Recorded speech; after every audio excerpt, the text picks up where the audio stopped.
13 ఏళ్ళు ఓపిక పట్టిన దాన్ని 14వ ఏడు ప్రారంభంలో జింక మీద కోరి కుట్టిందా? వద్దమ్మా వద్దమ్మా వద్దమ్మా తల కొట్టుకున్నాడా లక్ష్మణస్వామి.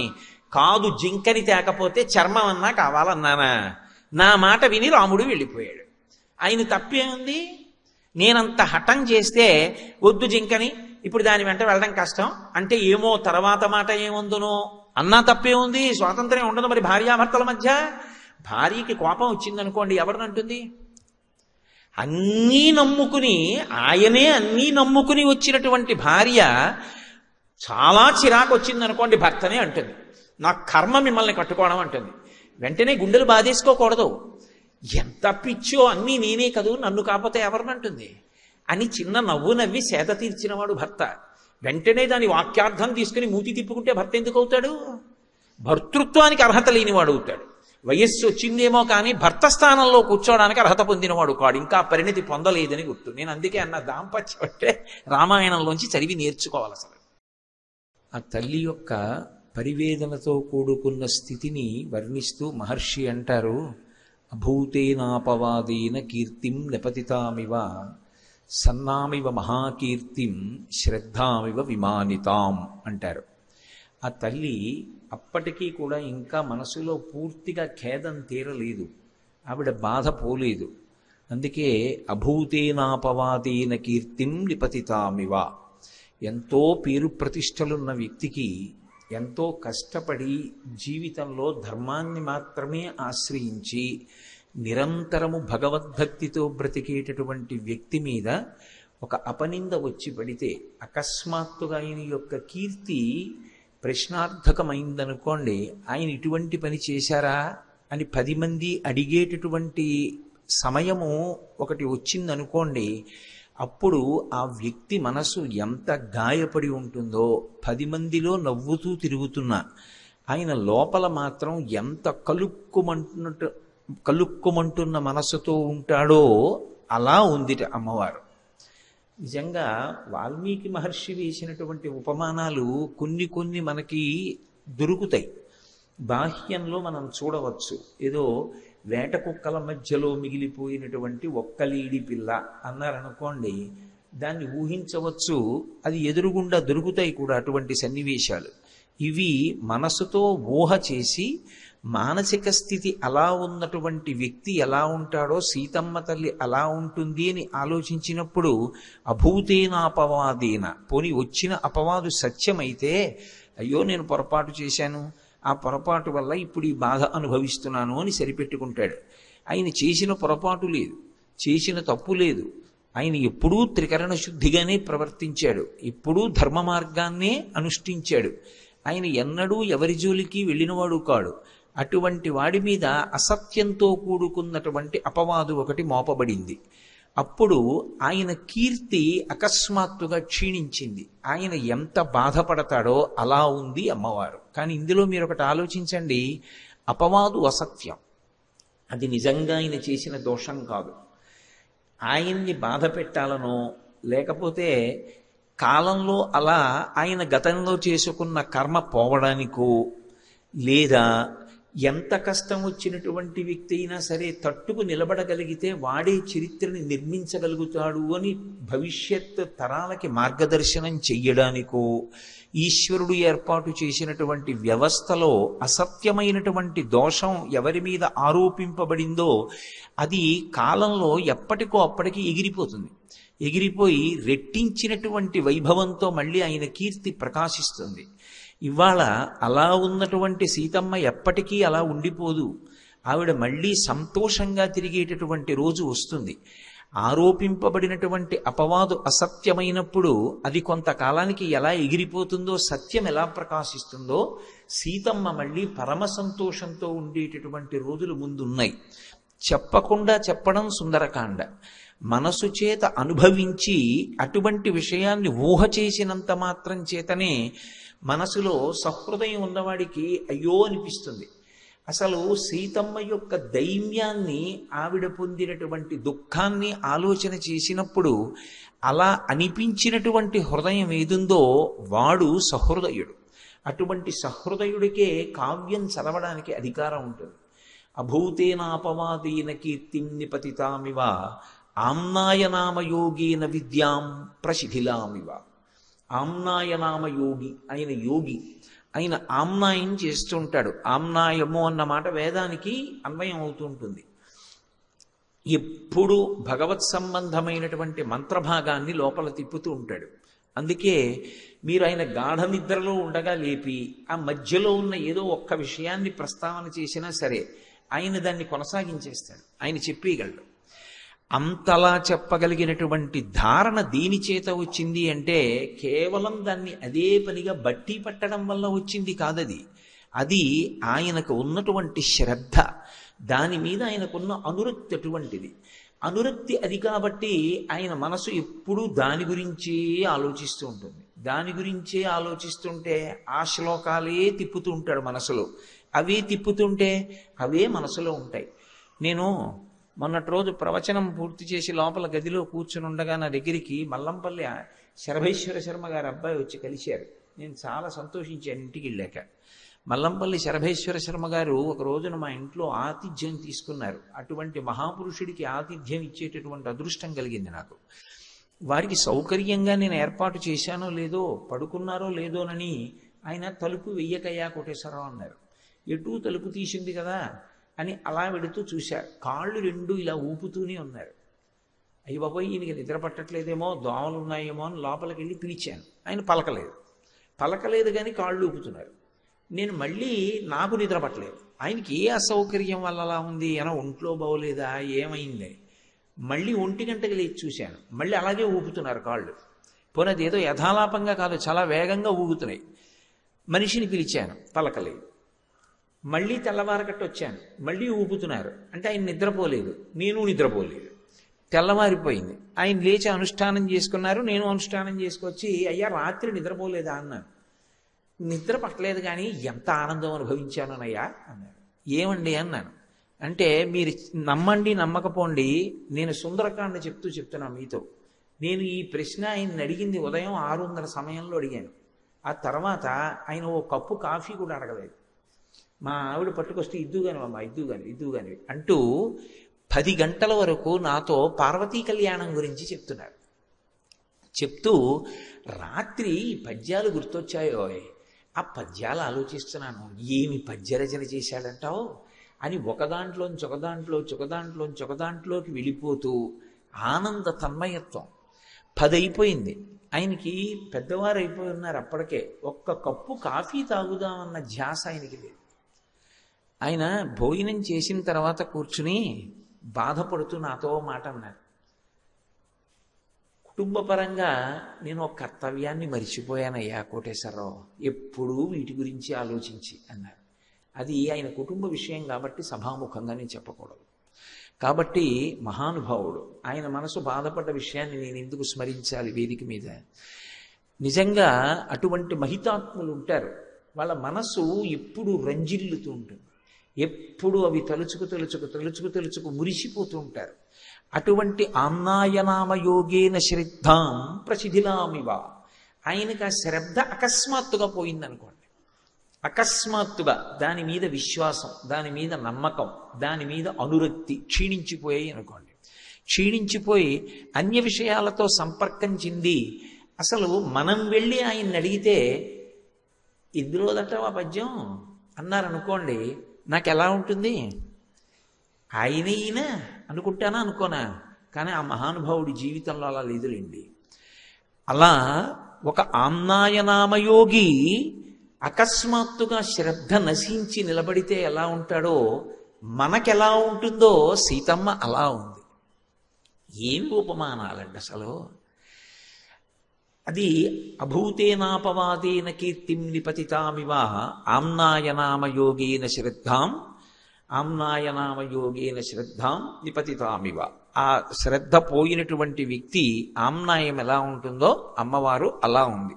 సన్నామివ పరీక్షీణాం పూజామివ విమానితాం. ఒక వ్యక్తి పూజ చేస్తూ ఉంటే పరమాద్భుతమైనటువంటి పూజ. పూజ అంటే ఇక్కడ మీరు ఒకటి గమనించాలి, పూజ చూసి అనుభవించేది కాదు. అసలు నిజానికి వేరొకరి పూజ మీరు చూస్తున్నారనుకోండి, ఆయన చేస్తున్న పూజ చూసి మీరు ఆనందించడానికి ఏమీ ఉండదు. బాగా పూజ చెయ్యగలిగిన వాడి పూజ చూస్తే అది ఒక పిచ్చడి పూజలో ఉంటుంది. ఎందుకు నేను అంటున్నానంటే ఈ మాట, శంకర భగవత్పాదులు సౌందర్యలహరి చేస్తూ మాట అంటారు, కదాకాళీ మాత కథయ కలితాలక్తకరసం పిబీయం విద్యార్థి తవ చరణ నీజన జలం ప్రకృత్యా మూకానామపి చ కవిత కారణతయా అంటారు. ఇదో పాదయో పాద్యం సమర్పయామి అన్నాను అనుకోండి, నా బోటిగాడైతే ఇలా ఉద్ధరణితో తీసి నీళ్లు పోసేసి తర్వాత ఉపచారంలోకి వెళ్ళిపోతాడు. ఎందుకంటే మనసు అక్కడ ఉంటే కదూ, ఉన్నా ఒక్క క్షణం రమించేది ఏముంటుంది. కానీ నిజంగా పూజలో రమించగలిగిన వ్యక్తి ఒకడు ఉన్నాడు అనుకోండి, ఆయన ఇలా పాత్ర తీసి చేత్తో పట్టుకుని అలాగే ఉండిపోతాడు అరగంట, అంతే ఆయన పూజ అయిపోయింది. ఎందుకంటే ఆయనకి నిజంగా ఆ పార్వతీ పరమేశ్వరుల యొక్క పాదారవిందములు కనపడతాయి.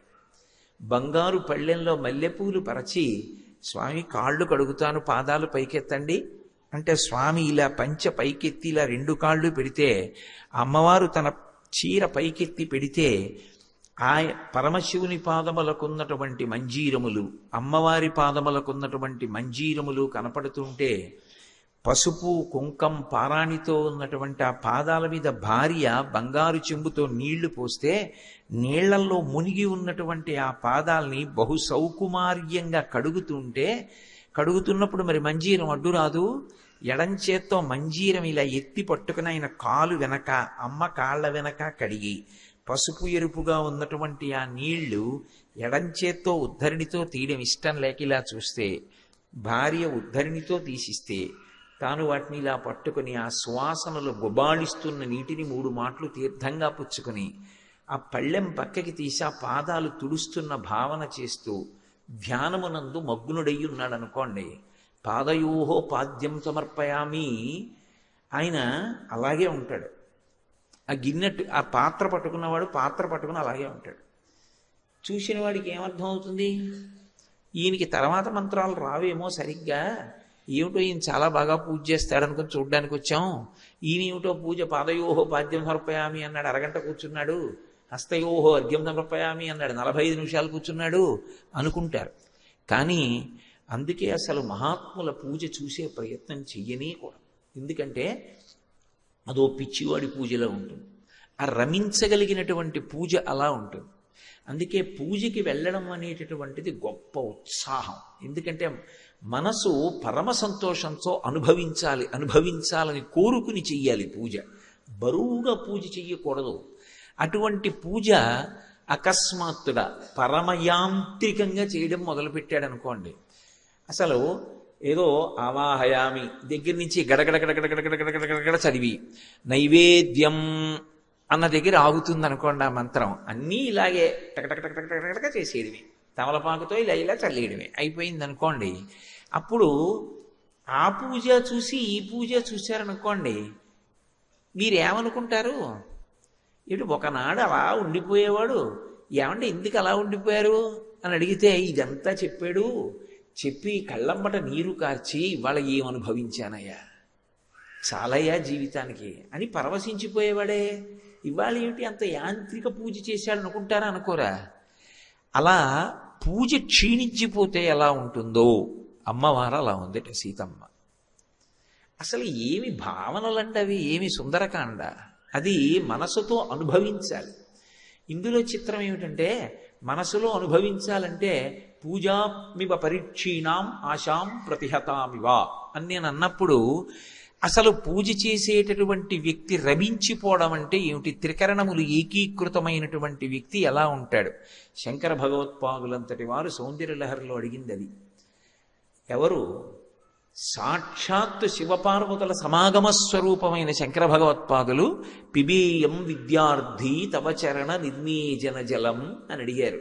అమ్మా, నేను విద్యార్థినై నీ కాళ్ళు కడిగిన ఆ పసుపు పారాణి కలిసినటువంటి ఆ నీళ్లు సువాసనలు గుబాళిస్తున్నవి, ఆ తీర్థం ఇప్పుడు తాగుతానమ్మా జన్మలో అని అడిగారు. అది భౌతికంగా లభిస్తుందా? మానసికంగా లభించాలి. పూజలో మనసు నిలబడాలి.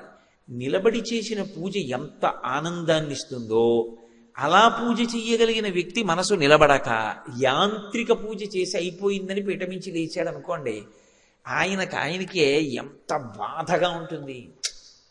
ఎంత అనుభవించేవాడిని పూజ, ఏ మనసే నిలబట్టలేదు అని.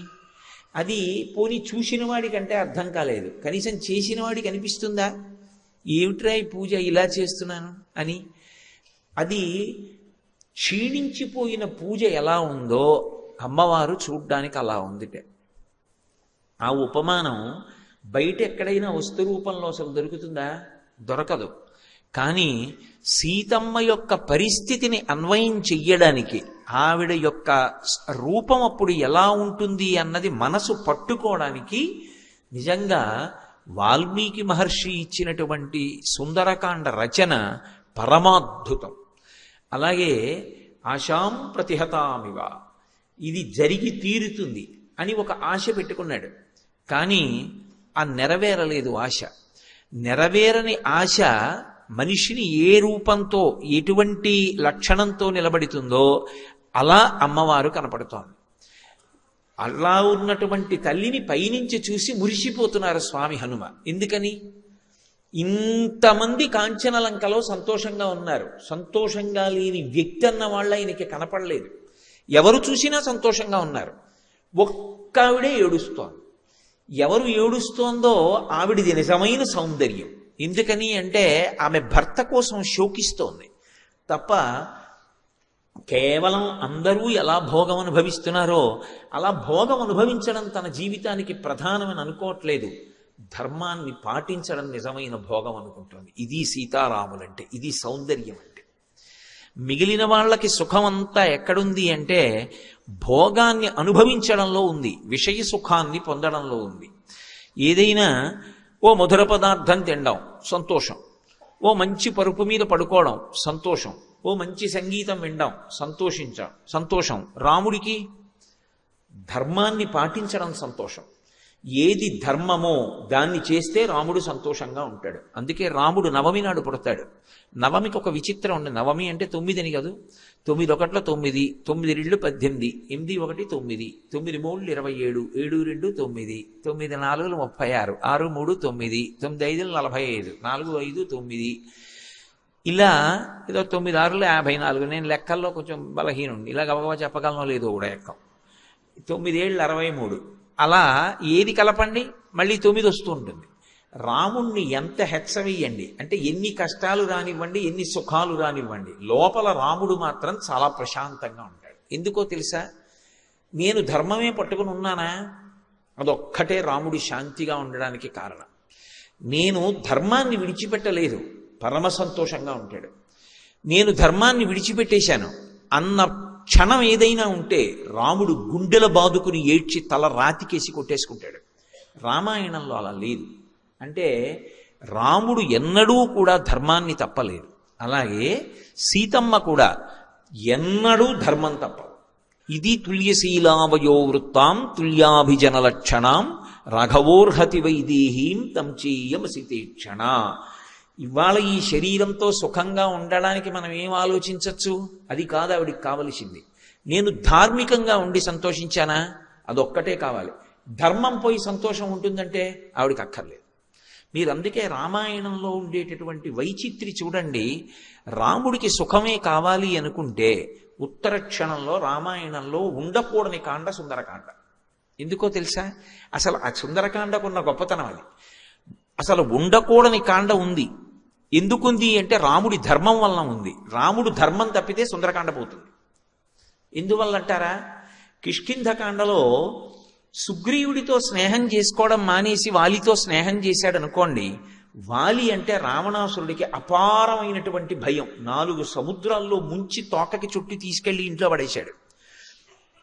చిటిక వేస్తే పరిగెత్తుకొస్తాడు. వాలితో స్నేహం చేసుకుంటే వాలి వెంటనే రావణుణ్ణి పిలిచి సీతమ్మనిచ్చేయి అంటే ఇచ్చేస్తాడు. కానీ వాలితో స్నేహం చేసి సీతమ్మని ఎందుకు పొందలేదు అంటే వాలే ధర్మం తప్పాడు.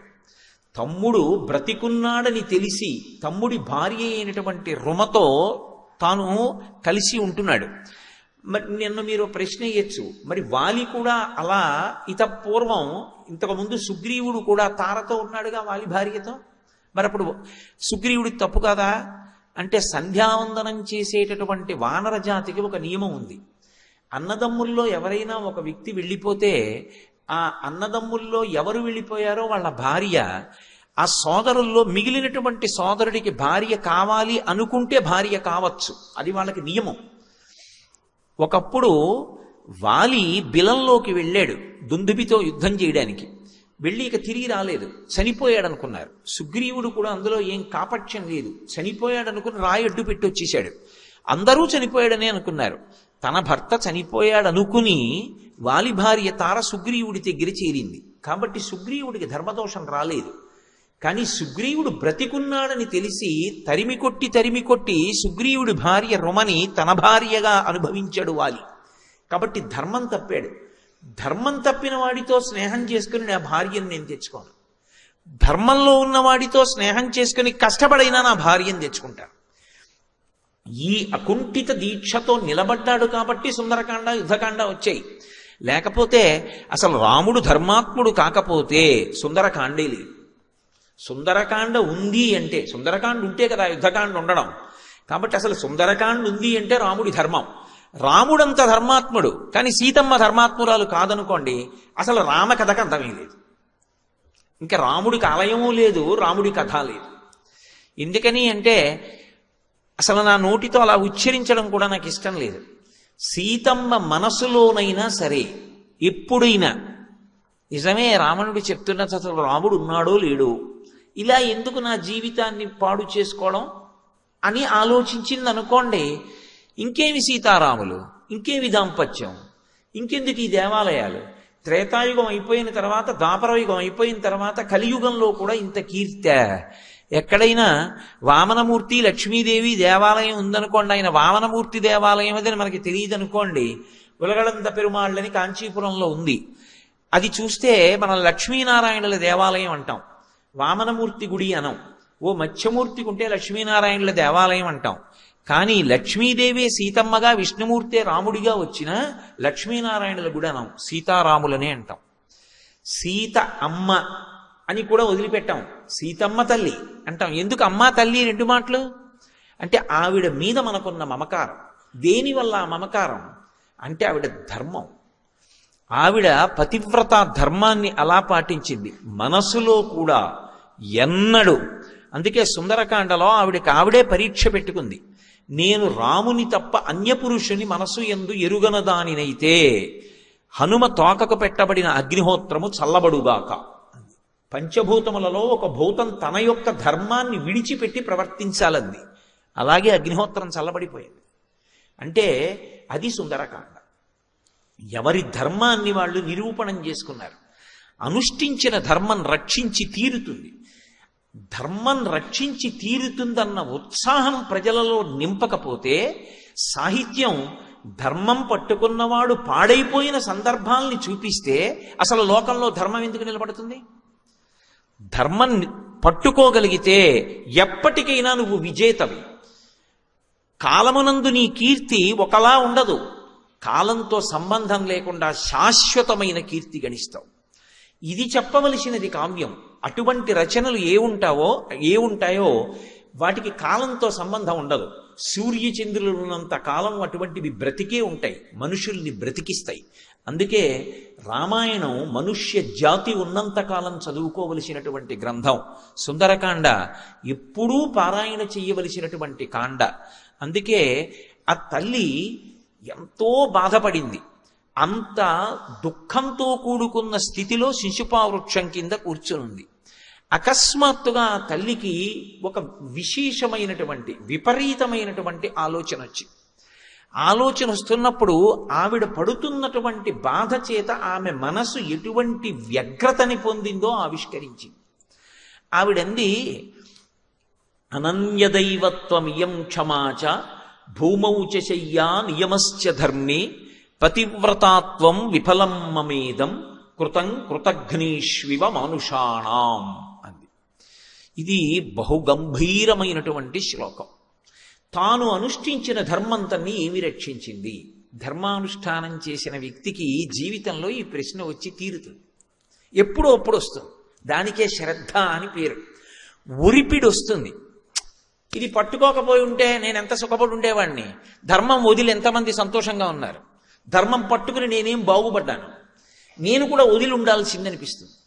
వదిలి ఉండాల్సింది అని అనిపించినప్పుడు కూడా వదలకుండా పట్టుకున్న ధర్మం కాపాడి తీరుతుందని పట్టుకున్న వాడెవరో వాడు శ్రద్ధావంతుడు తప్ప అప్పటికలా అనిపించిందని వదిలేస్తే అది శ్రద్ధ కాదు. అందుకే ధర్మం ఎవరు బాగా పట్టుకుంటారో వాళ్ళకే పరీక్ష వస్తుంది. ఎందుకంటే వాడే శాశ్వత కీర్తికి కారకుడు, పాత్రుడు అవుతాడు. అందుకే సీతమ్మ తెల్లొక మాట అంటోంది, ఈ ఒరిపిడి ఆవిడికి రావాలి, రాకపోతే కావ్యానికి అందమే ఉందండి. సీతారాముల కథ మధురాతి మధురమైన కథ. దానికి ఏ తత్వాలు చెప్పక్కర్లేదు. రామకథని రామకథగా చెప్తే చాలు. ఎన్ని మాటలు విన్నా మధురమే. మీకెవరికి రామాయణం తెలీదా? సుందరకాండలో ఏమవుతుందో మీకు తెలీదా? తెలియని వాళ్ళు ఈ సభలో ఒక్కళ్ళు లేరు. మరి ఇన్ని వేల మంది కూర్చుని నించుని పైన నిలబడి ఎందుకు ఇలా వింటున్నారు అంటే అది వాల్మీకి మహర్షి ఇచ్చినటువంటి కావ్య సౌందర్యం. ఆ కథకి కథగా అంత అందం ఉందంతే. ఆ తల్లి ఒక మాట అంటోంది, అనన్య దైవత్వం ఇయం క్షమాచ. నా ధర్మాన్ని నేను పట్టుకున్నాను. ఏమిటి నా ధర్మం? నాకు వేరు భగవంతుడు లేడు, నాకు పరమేశ్వరుడు ఉన్నాడా లేడా వీటితో సంబంధం లేదు. నాకు కనపడుతున్న దైవం, నాకు ప్రత్యక్షంగా కనపడేటటువంటి దైవం అని, ఆయనతో ఉండడమే నాకు సమస్తమని, ఆయన లేని ఏ భోగమైనా నాకు దుఃఖమేనని, ఆయన ఉన్నది అయోధ్య అని, ఆయనతో కలిసి నేను వచ్చాను. ఆయన నుంచి విడిపడ్డాను. విడిపడినా ఆయనని మనసులో ధ్యానం చేయడం పరమేశ్వర ధ్యానమే. ఆయన రూపంలోనే పరమేశ్వరుడు నన్ను రక్షిస్తాడు తప్ప వినా ఆయన కాకుండా భగవంతుడు వచ్చి రక్షిస్తాడని నేను అనుకోలేదు. ఆయనే వచ్చి రక్షిస్తారని రామపాదములని ఆశ్రయించాను. కాబట్టి నాకు దైవం రాముడు. నేనంత ఉపాసన చేశాను. ఈ ఉపాసన చేసినప్పుడు రాముడు వచ్చాడా లేదా కాదక్కడ ప్రాతిపదిక. భర్తని అలా ఉపాసన చేసిన పతివ్రత రక్షింపబడుతుంది. ఇది శాస్త్రము యొక్క ప్రమాణం. పతివ్రత ధర్మాన్ని ఏ స్త్రీ పాటించిందో ఆమె సూర్యచంద్రుల గతులను మార్చగలదో అనసూయమ్మ నిరూపణం చేసింది. ఈ లోకంలో సుమతి నిరూపణం చేసింది. నేను అదే పట్టుకున్నాను, అదే పతివ్రతా ధర్మం పాటించాను. భూమౌచ శయ్య, భర్త పక్కన లేడు కాబట్టి నేను మంచం మీద కూడా పడుకోలేదు, కటిక నేల మీద పడుకున్నాను. అలా పడుకోవడానికి యోగ్యం కాదు. ఎందుకంటే జనక మహారాజు గారి పుత్రి అయోనిజ, దశరథ మహారాజు గారి పెద్ద కోడలు, రామచంద్రమూర్తి ఇల్లాలు. నేను ఒక తల్పం మీద పడుకుంటానంటే అక్కడ ఇవ్వని వాళ్ళు ఎవరూ లేరు. కానీ ఆవిడ స్వచ్ఛందంగా పెట్టుకున్న నియమం చేత భూమి మీద పడుకుంది. భూమౌచ శయ్య, అది ఎక్కడ? లంకాపట్టణంలోనే అని అనుకుంటున్నారేమో. ఒక్క లంకలోనే కాదు, అసలు కళ్ళంబట నీళ్లు పడకుండా చదవలేము. నేను ఒకప్పుడు మా గురువుగారు రాత్రి 10ంటికి మా ఇంటికి వచ్చారు. ఏం చేస్తున్నావురా అన్నారు. అయోధ్యకాండ చదువుతున్నానండి అన్నాను. ఎన్నాళ్ళయింది మొదలుపెట్టి అన్నారు. ఓ 3 రోజులు అయింది గురువుగారు అన్నాను. ఎక్కడి వరకు వచ్చావు అన్నారు. ఇవాళతో పూర్తి అయిపోయింది గురువుగారు అన్నాను. ఆయన నా వంక అలా నోరు తెరిచి చూస్తూ ఉండిపోయారు. అదేం గురువుగారు అలా చూస్తున్నారన్నాను. అయోధ్యకాండలో 4 సర్గలు చదవడానికి నాకు 10 రోజులు పడుతుందిరా. కళ్ళమ్మని నీళ్ళు వచ్చేసి ముక్కులోంచి నీళ్ళు వచ్చి 3 రోజుల్లో అయోధ్యకాండ ఎలా చదివేశావురా అన్నారు. ఆయన అనుభవించిన వారు, నేను చదివినవాడిని. తేడా లేదు. సీతారాముల కష్టాలు ఆయన కష్టాలు. ఆయన దాంతో తాదాత్మ్యత చెంది చదువుకుంటాడు. అందులో ఒక విషయం చెప్తారు. సీతారాములు అరణ్యవాసానికి వచ్చారు. అరణ్యవాసానికి వచ్చి గుహుడి దగ్గరికి వెళ్ళారు. గుహుడు అరటి పట్టలు ఆకులు తెచ్చి నేల మీద పడేసి రామా పడుకో అన్నాడు. రాముడు పరమధర్మాత్ముడు, ధర్మం ఆయనకి శాంతి. ఒక వ్యక్తి నిద్రపోతున్నాడు అంటే అతని మనసు ప్రశాంతంగా ఉంటే నిద్రపడుతుంది. అయోధ్య విడిచిపెట్టి వచ్చి నా తండ్రి ఎంత బాధపడుతున్నాడో, నా తల్లి ఎంత బాధపడుతోందో, ఇవాళ రాత్రి మా నాన్నగారు అన్నం తినరు, ఏడుస్తూనే ఉంటారు నేను కనపడలేదని. అందుకని నేను అన్నం తినలేను. మా నాన్నగారు తినలేకపోయి ఏడుస్తూ ఉంటారని గుర్తొచ్చిన నేను ఎలా అన్నం తింటాను? నాకొద్దు పళ్ళు కూడా, కానీ ధర్మం తప్పడు. ఆచమనీయం తీసుకుని పడుకుంటాను అని ఆచమనం చేసి పడుకున్నాడు. ఆయన నేల మీద పడుకున్నాడు, అరటి పట్టల మీద. చుట్టూ ఎవరున్నారు? గుహుడు, ఆటవికులు ఉన్నారు. ఆయన అంటే అలా పడుకుంటారు కానండి, నాకు అలవాట్లేదని కూడా ఆవిడ అనొచ్చు. అన్నా కూడా ఎవరు ఏమనరు. ఆయన మనసు ధర్మము చేత శాంతిగా ఉంది, నిద్రపోయాడు. ఆవిడ రామచంద్రమూర్తి యొక్క చేతిని తలగడాగా చేసుకుని, ఒక పురుషుడు పడుకోవడం వేరు, ఒక స్త్రీ ఇంతమంది ఆటవికులు చుట్టూ తిరుగుతుండగా, అందులో గుహుడిది పిచ్చి ప్రేమ, గుండ్రంగా తిరుగుతున్నారు వాళ్ళు ఎవరైనా వస్తారని, ఇంతమంది ఆటవికులు చూస్తుండగా సీతమ్మ నా స్వామి పడుకుని నిద్రపోతున్నారు, నేనెందుకు పడుకోను అని ఆయన చేతిని తలగడాగా చేసుకుని వచ్చి పడుకుంది. ఆ తర్వాత లక్ష్మణస్వామి భరతుడు వచ్చి చూశాడు. సీతమ్మ కట్టుకున్న పట్టు చీరకున్నటువంటి దారాలు అక్కడ ఉన్నటువంటి ఆకులకి అలమలకి చుట్టుకున్నాయి. గుండెలు బాదుకుని ఇచ్చాడు. నా వల్ల కదూ ఇంత కష్టపడింది వదినమ్మ. ఏమి రామాయణం అండి! కుటుంబం అంటే ఎలా బ్రతకాలో, ప్రేమ అంటే ఎలా ఉంటుందో, అసలు ఎలా మాట్లాడాలో, ఎలా ఆలోచించాలో నేర్పుతుంది రామాయణం. రామాయణం నేర్చుకున్న వ్యక్తి యొక్క ఆలోచన సరళే వేరుగా ఉంటుంది. అంత ఆర్ద్రతతో ఉంటుంది, అంత ప్రేమతో ఉంటుంది. అందుకే అలా పడుకుంది సీతమ్మ. లక్ష్మణస్వామి దగ్గరికి వెళ్ళి గుహుడు అన్నాడు, నీకు అరటిపట్టలు వేస్తాను, పడుకో అన్నాడు. కథం దాశరథౌ భూమౌ శైనే సహసీతయ, ఎలా అని అడిగాడు ప్రారంభంలో. లేకలేక పుట్టిన కుమారుడు, సుగుణాభిరాముడు, ఎవడు కనపడకపోతే మా తండ్రి శరీరమే వదిలేస్తాడో అటువంటి రాముడు అరణ్యవాసానికి వచ్చి కటిక నేల మీద పడుకున్నాడు, నువ్వు కొట్టి పడేసిన అరటి డప్పల మీద. నా తల్లి సీతమ్మ అయోనిజ, మహాతల్లి మా వదిన, ఇంతమంది చూస్తుండగా మా అన్నయ్య చేతిని తలగడాగా చేసుకుని నిద్రపోతోంది. మీరందరూ చూస్తున్నారు, మా వదిన అంత ధార్మికంగా నిద్రపోతోంది. ఇది చూసి నాకు అశాంతిగా ఉంది. ఇంత కష్టమా మా అన్నయ్యకి వదినకి, నాకు నిద్ర పట్టదు అని వలవలవలవలా ఏడిచాడు లక్ష్మణస్వామి. ధర్మాన్ని పట్టుకుని రాముడు నిద్రపోయాడు, ధర్మాన్ని పట్టుకుని సీతమ్మ నిద్రపోయింది. ధర్మాన్ని పట్టుకుని ఇంత కష్టమా? ఏమి వాళ్ళు సుఖపడ్డారు జీవితంలో? ధర్మానికి ఇంత కష్టపడుతున్నారా? లక్ష్మణుడు తట్టుకోలేక నాకు నిద్ర పట్టదండి. వాళ్ళిద్దరి జీవితం అది. అటువంటి దంపతులు అసలు లోకంలో అపురూపం. అందుకే ఆశీర్వచనం చేస్తే సీతారాముల్లా బ్రతకండి అంటారు. కాలంలో శాశ్వతత్వం దేని వల్ల వస్తుంది అంటే ఆ ధర్మాన్ని పట్టుకోవడం వల్ల వస్తుంది. ఆ ధర్మం గురించి చెప్పనటువంటి గ్రంథం ఎలా లోకానికి ఉపయుక్తమవుతుంది? అందుకే ఆ తల్లి ఒక మాట అంటోంది, నేను ఇంతకాలం నుంచి రాముణ్ణి దైవంగా భావించి కూర్చున్నాను. అనన్య దైవత్వమియం క్షమాచ భూమౌచ శయ్యా నియమశ్చ ధర్మే. భూమి మీద పడుకుని నిద్రపోతున్నాను, సమస్తమైనటువంటి నియమములు పాటించాను. భర్త పక్కన లేనప్పుడు ఏది చెయ్యకూడదో అందులో ఒక్క పని నేను ప్రయత్నపూర్వకంగా ఏదో చెయ్యకుండా ఉండడం కాదు. అసలు నా భర్త పక్కన లేడు కాబట్టి నా మనసే అంగీకరించలేదు, కించిత్ సుఖం నేను పడ్డది లేదు. 10 నెలల నుంచి చీర కూడా మార్చుకోవాలా తల్లి. భూమౌచ శయ్యా నియమశ్చ ధర్మే పతివ్రతాత్వం విఫలం మమేదం. నా విషయంలో పాతివ్రత్య ధర్మము విఫలమైంది. ఇది మహాపతివ్రత మనసు యందు రాకూడని ఆలోచన. ఇప్పుడు ఆవిడ ఈ ప్రశ్న వేస్తే ఎవరు జోక్యం చేసుకోవాలి? ఈశ్వరుడు అన్నవాడు ఒకడు ఉంటే వాడు వెంటనే జోక్యం చేసుకోవాలి, ఎందుకంటే ధర్మం నశించిపోతుంది. ఆవిడకి ఆ ప్రశ్న వచ్చి ఆవిడ ధర్మం తప్పిందనుకోండి, ఇక లోకానికి ధర్మం అన్నదానికి ఎక్కడ ఆదర్శం ఉంటుంది? ఇక ఈశ్వరుడు జోక్యం చేసుకుని ఒక సన్నివేశాన్ని సృష్టించాలి. అందుకే భక్తుణ్ణి రక్షించుకోవడానికి ఈశ్వరుడు జోక్యం చేసుకుంటాడు. ఆయన ఎలా జోక్యం చేసుకుంటాడో మనకి తెలియదు. ఒక్కొక్కసారి బహుముందుగానే జోక్యం చేసేసుకుంటాడు, వచ్చేది తెలుస్తుంది కాబట్టి అడ్డుకట్ట వేసి నించుంటాడు. మనకి తెలియవు ఆయన యొక్క కృత్యములు. భక్తుణ్ణి మాత్రం ఆదుకుని తీరుతాడు ఈశ్వరుడు. నన్ను నమ్మండి అంతే, అంతకన్నా నేను చెప్పలేను. ఒక సమస్యని ఇచ్చే ముందు మనం సమస్య వచ్చాక ఆలోచిస్తాం. భగవంతుణ్ణి నమ్ముకున్న వాడి గురించి పరమేశ్వరుడు సమస్య ఇవ్వడానికి ముందు వాడికి పరిష్కారం ఎలా చూపించాలని ఆలోచిస్తాడు. నన్ను నమ్ముకునున్నవాడు వాడు పాడైతే, అందుకే భాగవతంలో 8వ స్కంధంలో అంటాడు, వాడు నా కొరకు రక్షింపవలయువాడు. వాడి కోసం వాడిని నేను రక్షించట్లేదు, నా కోసం రక్షిస్తున్నా. అటువంటి వాడు పాడైపోతే లోకంలో భగవంతుడున్నాడు అని ఎవడు నమ్ముతాడు? నమ్మడు. నేను ఉన్నాను అని నమ్మాలంటే నన్ను నమ్ముకున్నవాడు పాడవడానికి వీల్లేదు. వాడి కోసం రక్షించట్లేదు, నా కోసం రక్షిస్తున్నానంటాడు. అంటే సన్నివేశం ఎటు తిరుగుతోందో మీరు గమనించాలి. ఇది మహర్షి చెప్పరు సుందరకాండలో, కానీ అది సౌందర్యం.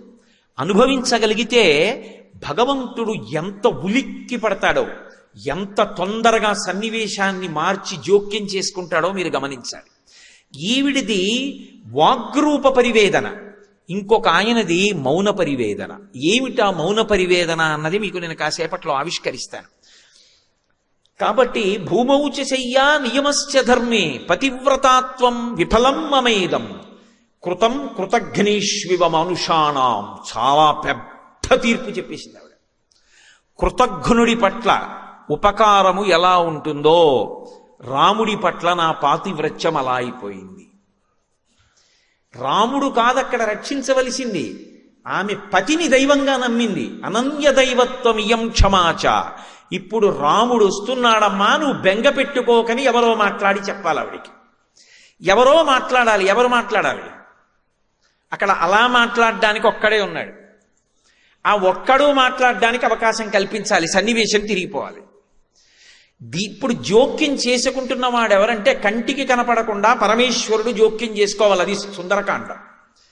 ఆ తల్లి ఇన్నాళ్ళు అనలేదు ఈ మాట, ఇప్పుడు అంటోంది. ఎందుకు అనాలి అంటే ఒకటి మౌన పరివేదన ఒకటి ఉంది. ఏమిటా పరివేదన? ఇప్పటి వరకు ఆయన సీతమ్మ దర్శనం ఒకటే చెయ్యాలనుకున్నాడు. సీతమ్మ జాడ కనిపెట్టి రాముడికి చెప్దాం, అందుకే వచ్చాడు ఆయన. కానీ ఇప్పుడు ఆయన గుండెలు అవిసిపోయి ఆవిడ కష్టం చూసి, అమ్మో ఏదో లంకలో ఉందనుకున్నాను నా తల్లి. ఇప్పుడు ఆయన మనసు ఏమైపోయిందంటే రాముణ్ణి నింద చేశాడు ఆయన. రాముడి కన్నా దైవం లేడు ఆయనకి.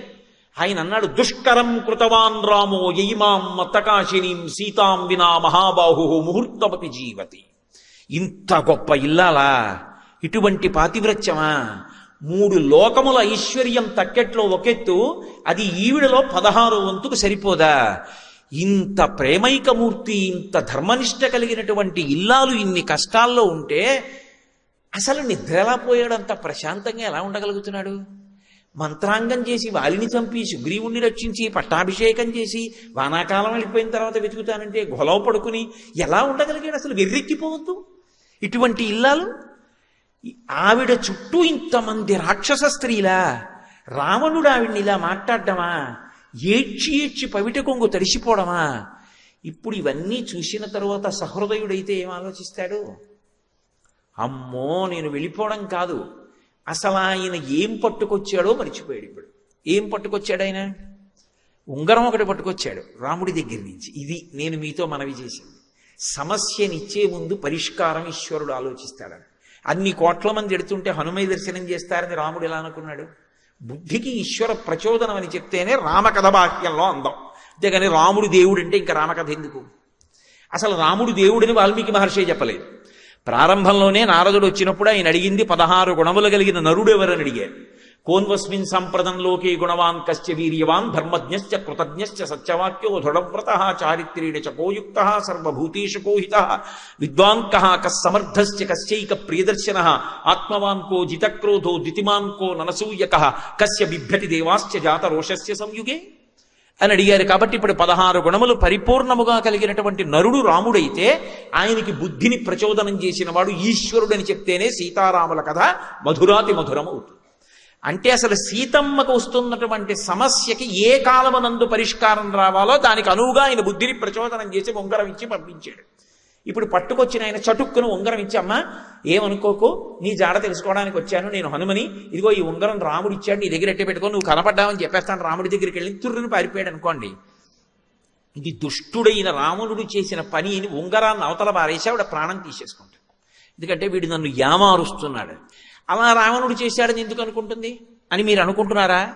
అసలు యుద్ధకాండలో ఇంకా యుద్ధం మొదలవలేదు. యుద్ధం మొదలవకుండానే వాడు రాముడి యొక్క కృతకమైన శిరస్సు తయారు చేశాడు. తయారు చేసి రాముడి శిరస్సు తెచ్చి సీతమ్మ దగ్గర పెడితే కట్టుకున్న ఇల్లాలు అది రాముడి తలకాయ అనుకుంది ఆవిడ. అంత ఏడ్చింది. కానీ ఈశ్వరుడు అక్కడ ఉన్నాడు కదూ. అంత ఏడుస్తుంటే అకస్మాత్తుగా వాడికి కబురు వచ్చింది, ఏదో ముఖ్యమైన పని మీద అందరూ ఎదురు చూస్తున్నారు రమ్మని. చటుక్కున వెనక్కి తిరిగిపోవడంలో శిరస్సు అంతర్ధానం అయిపోయింది. అప్పుడు పక్కనున్న వాళ్ళు చెప్పారు, ఇంద్రజాలం వాడు సృష్టించాడు, అది రాముడి శిరస్సు కాదు. కావాలంటే అదిగో భైరీనాదాలు వినపడుతున్నాయి. నిజంగా రాముడి శిరస్సు తెగిపోతే వాళ్ళందరంత సంతోషంగా ఉంటారా, వస్తారా వానరులని అని. ఇంకొకసారి బ్రహ్మాస్త్రం చేత రాముడు పడిపోయి ఉంటే రాముడు మరణించాడు చూడమని సీతమ్మని పుష్పక విమానం ఎక్కించి పంపించాడు.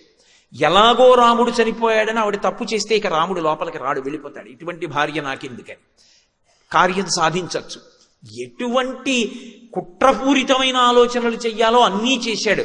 పైకి చేష్టితములకు ముందు లోపలి సంస్కారం ప్రధానం. లోపల ఆలోచన ఎలా ఉంటుందో పైన కార్యం అలా ఉంటుంది. అన్ని అవలక్షణములున్నవాడు, అటువంటి దుష్టమైన ఆలోచనలు ఉన్నవాడు, అటువంటి వాడు ఒక ఉంగరాన్ని తీసుకురావడం పెద్ద గొప్ప. తన దగ్గరున్న రాక్షసుల్లో ఒకటి కోతిని చేయడం పెద్ద గొప్ప. ఆవిడ నమ్ముతుందా? ఆవిడికి ఆశ్వాసం కలుగుతుందా? ఒక్కనాటికి కలగదు. ఇప్పుడు ఆయన గుర్తించింది ఏమిటంటే ఈ తల్లికి ఉంగరం ఇవ్వడం ప్రధానం కాదు, ఉంగరం ఇవ్వడానికి ముందు మాట్లాడాలి. అసలు మాట్లాడడానికి అవకాశం ఏది? ఇప్పుడు మాట్లాడి వెళ్ళలేదనుకోండి, ఉపద్రవం ఇంకొకలా వస్తుంది. అది ఈశ్వరుడు 1000 కళ్ళతో భక్తుణ్ణి చూసుకోవడం అంటే. ధర్మాన్ని ఆయన కాపాడుకుంటాడు.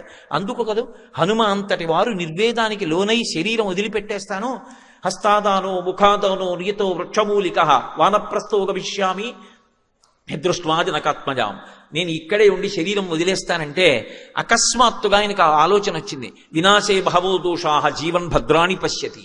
చచ్చిపోయి గొప్ప కాదు, బ్రతికుండి సాధించాలి. సంపాతి చెప్పిన వాక్యం నిజం. మళ్ళీ అన్వేషణ చేసి సీతాదర్శనం చేశారు కదా. అలాగే ఆ తల్లి చాలా పిడుగులాంటి మాట అంది. పతివ్రతాత్వం విఫలమ్మమేదం కృతం కృతఘ్నైష్వివ మనుషాణం. ఇంత కష్టం అసలు ఎందుకు వచ్చింది? వెంటనే ఆవిడ తన దోషం ఏమిటో గుర్తించింది. ఇది నిజమైనటువంటి భక్తుడికి ఉండేటటువంటి లక్షణం. ఎక్కడ దోషం జరిగిందో గుర్తుపట్టగలిగినటువంటి బుద్ధి ప్రచోదనాన్ని ఈశ్వరుడు ఇస్తాడు.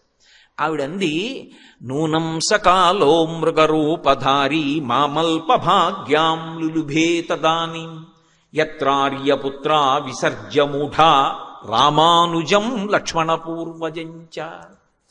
ఒక్క మహర్షికి చెల్లింది. ఇటువంటి రామాయణాది కావ్యాలకి మనం వారసులం అవడం ఎంత భాగ్యం అండి. నిజంగా ఈశ్వరుడు అనుగ్రహం అలా పుట్టించాడు మనని. ఆవిడ అంటుంది, నూనం సకాలో మృగరూపధారీ మామల్ప భాగ్యాం లులుభే తదానీం. నాకు కాలము లౌల్యాన్ని కల్పించింది, లోభత్వాన్ని కల్పించింది. రాముడు వినా నాకు ఇంకేం అక్కర్లేదన్నాను ఒకప్పుడు. రాముడు అరణ్యవాసానికి బయలుదేరుతున్నప్పుడు రాముడు నిన్ను తీసుకెళ్ళను అన్నాడు సీతమ్మని. ఎన్నో కారణాలు చెప్పాడు. ఆవిడ ఒక పెద్ద మాట చెప్పి, ఆవిడంది, నా తంత్రీ వజ్యతే వీణ నా చక్రో వర్తతే రథ నాపతి సుఖమే దేత యస్యాదవి శతాత్మజ. భరతుడున్నాడు, శత్రుఘ్నుడున్నాడు, దశరథ మహారాజు గారు ఉన్నారు, కౌసల్య సుమిత్ర కైకేయి ఉన్నారంటావేం రామా? అసలు ఒక కులకాంతకి భర్త పక్కన ఉండడమే సంతోషం అంతే. నా తంత్రి వజ్యతే వీణ, వీణ తీగలు గోటి చేత పెనగి పెనగి మోగుతాయి, కానీ వీణ తీగలు మోగుతున్నాయి అనరు, వీణ మోగుతోందంటారు. నా చక్రో వర్తతే రథ, రథచక్రములు ముళ్ల మించి అశుద్ధం మించి మలమూత్రముల మించి రాళ్ల మించి వెడతాయి, రథచక్రములు వెడుతున్నాయి అనరు, రథం వెడుతోందంటారు. భర్త ఎంతో కష్టపడి జీవితంలో కీర్తి ప్రతిష్టలు సంపాదించుకుని ఆర్జన చేసి తెస్తాడు. ఆయన ఇల్లాలుగా ఎంతో ఖ్యాతి పొందుతూ ఉంటుంది భార్య. భర్త పక్కన లేకపోతే 9 కొడుకులు అమ్మ మీద ఎంత భక్తి కలిగిన వాళ్ళంటే, అమ్మ నిద్ర మంచం మించి లేచి కాలు కింద పెడుతున్నప్పుడు మా అమ్మగారి కాళ్ళు నేల మీద పెట్టి నడవడం ఏమిటని 9 కొడుకులు తమ అరచేతులు నేల మీద పరచి అరచేతులలో ఆమె చేత కాళ్ళు వేయించి నడిపించగలిగినంత ప్రేమైకమూర్తులైన కొడుకులు ఉన్నప్పటికీ కూడా భర్త వలన వచ్చినటువంటి సుఖ సంతోషములు భార్యకి ఇతరుల వలన కలగవు రామ. నాకు నువ్వున్నదే అయోధ్య, నీతో ఉండడం సంతోషం, నేను ఇక్కడ ఉండనంది అన్న ఆవిడ. లక్ష్మణస్వామి అంత చెప్పారు, వద్దమ్మా వదినమ్మా నా మాట వినమ్మా, ఇది రాక్షసమాయమ్మా, మారీచుడు తిరుగుతున్నాడు దగ్గరలో, వాడు చాలా ప్రమాదకారి, నా మాట విను, వద్దమ్మా వద్దమ్మా అని చెప్పారు. 14 ఏళ్ల అరణ్యవాసంలో 13 సంవత్సరములు ఆవిడ అడిగింది లేదు, రామాయణంలో ఎక్కడా లేదు. పైగా అసలు అంతఃపురానికి వెళ్ళగానే సుమంత్రుడు కౌసల్య దశరథుడు అడిగిన మొదటి మాట ఏమిటంటే మా కోడలు ఎలా ఉందని అడిగారు. ఒకటి ప్రేమ, రెండు అక్కడికి వెళ్ళిన తర్వాత ఏమిటో మన కర్మ అని మొదలు పెడితే అసలు రాముడు ఎలా ఊంచుకుంటాడు. మా కోడలు ఎలా ఉందని అడిగితే ఒకటే చెప్పాడు సుమంతుడు, బాలేన రమతే సీత బాలచంద్ర నిభానన రామ రామే హృదీనాత్మ విజనేపి వదేశతి అని చెప్పాడు అయోధ్యకాండలో. బాలేన రమతే సీత, బాల ఎలా ఆడుకుంటుందో రాముడు పక్కనున్నాడు అని చెప్పి సీతమ్మ అలా ఆడుకుంటోంది అడవిలో.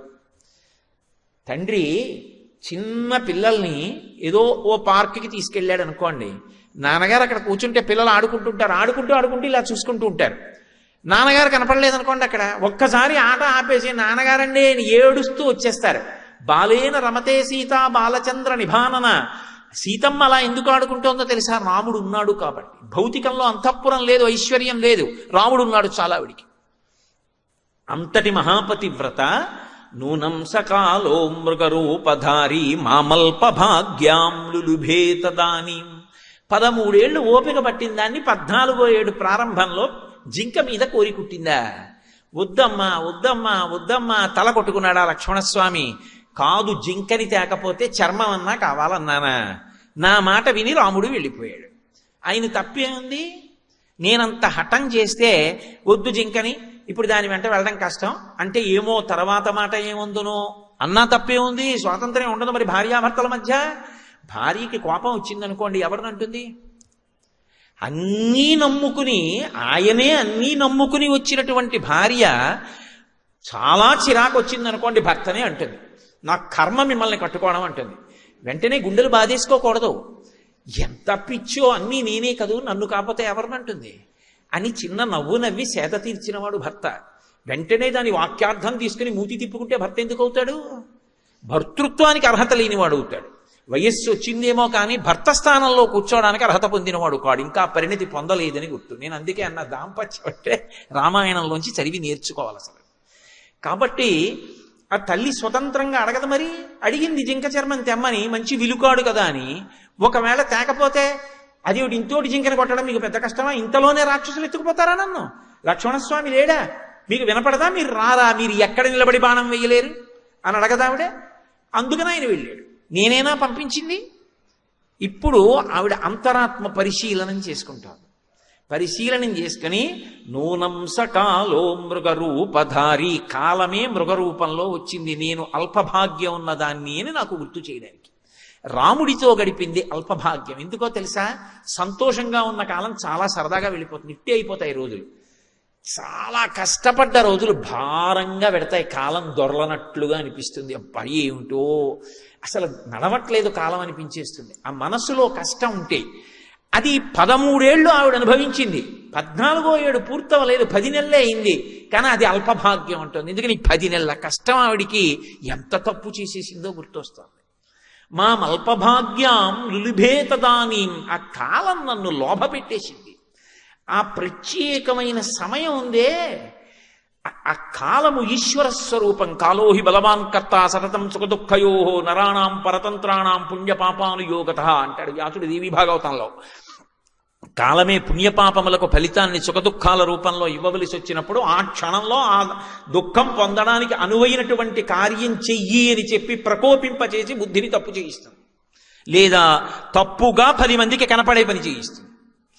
కాబట్టి దాని పర్యవసానం కొంతకాలం దుఃఖం అనుభవించవలసి ఉంటుంది. కానీ నమ్ముకుని నిలబడ్డవాడు పాడవడన్నది మాత్రం మీరు ఎప్పుడు జ్ఞాపకం పెట్టుకోవలసి ఉంటుంది.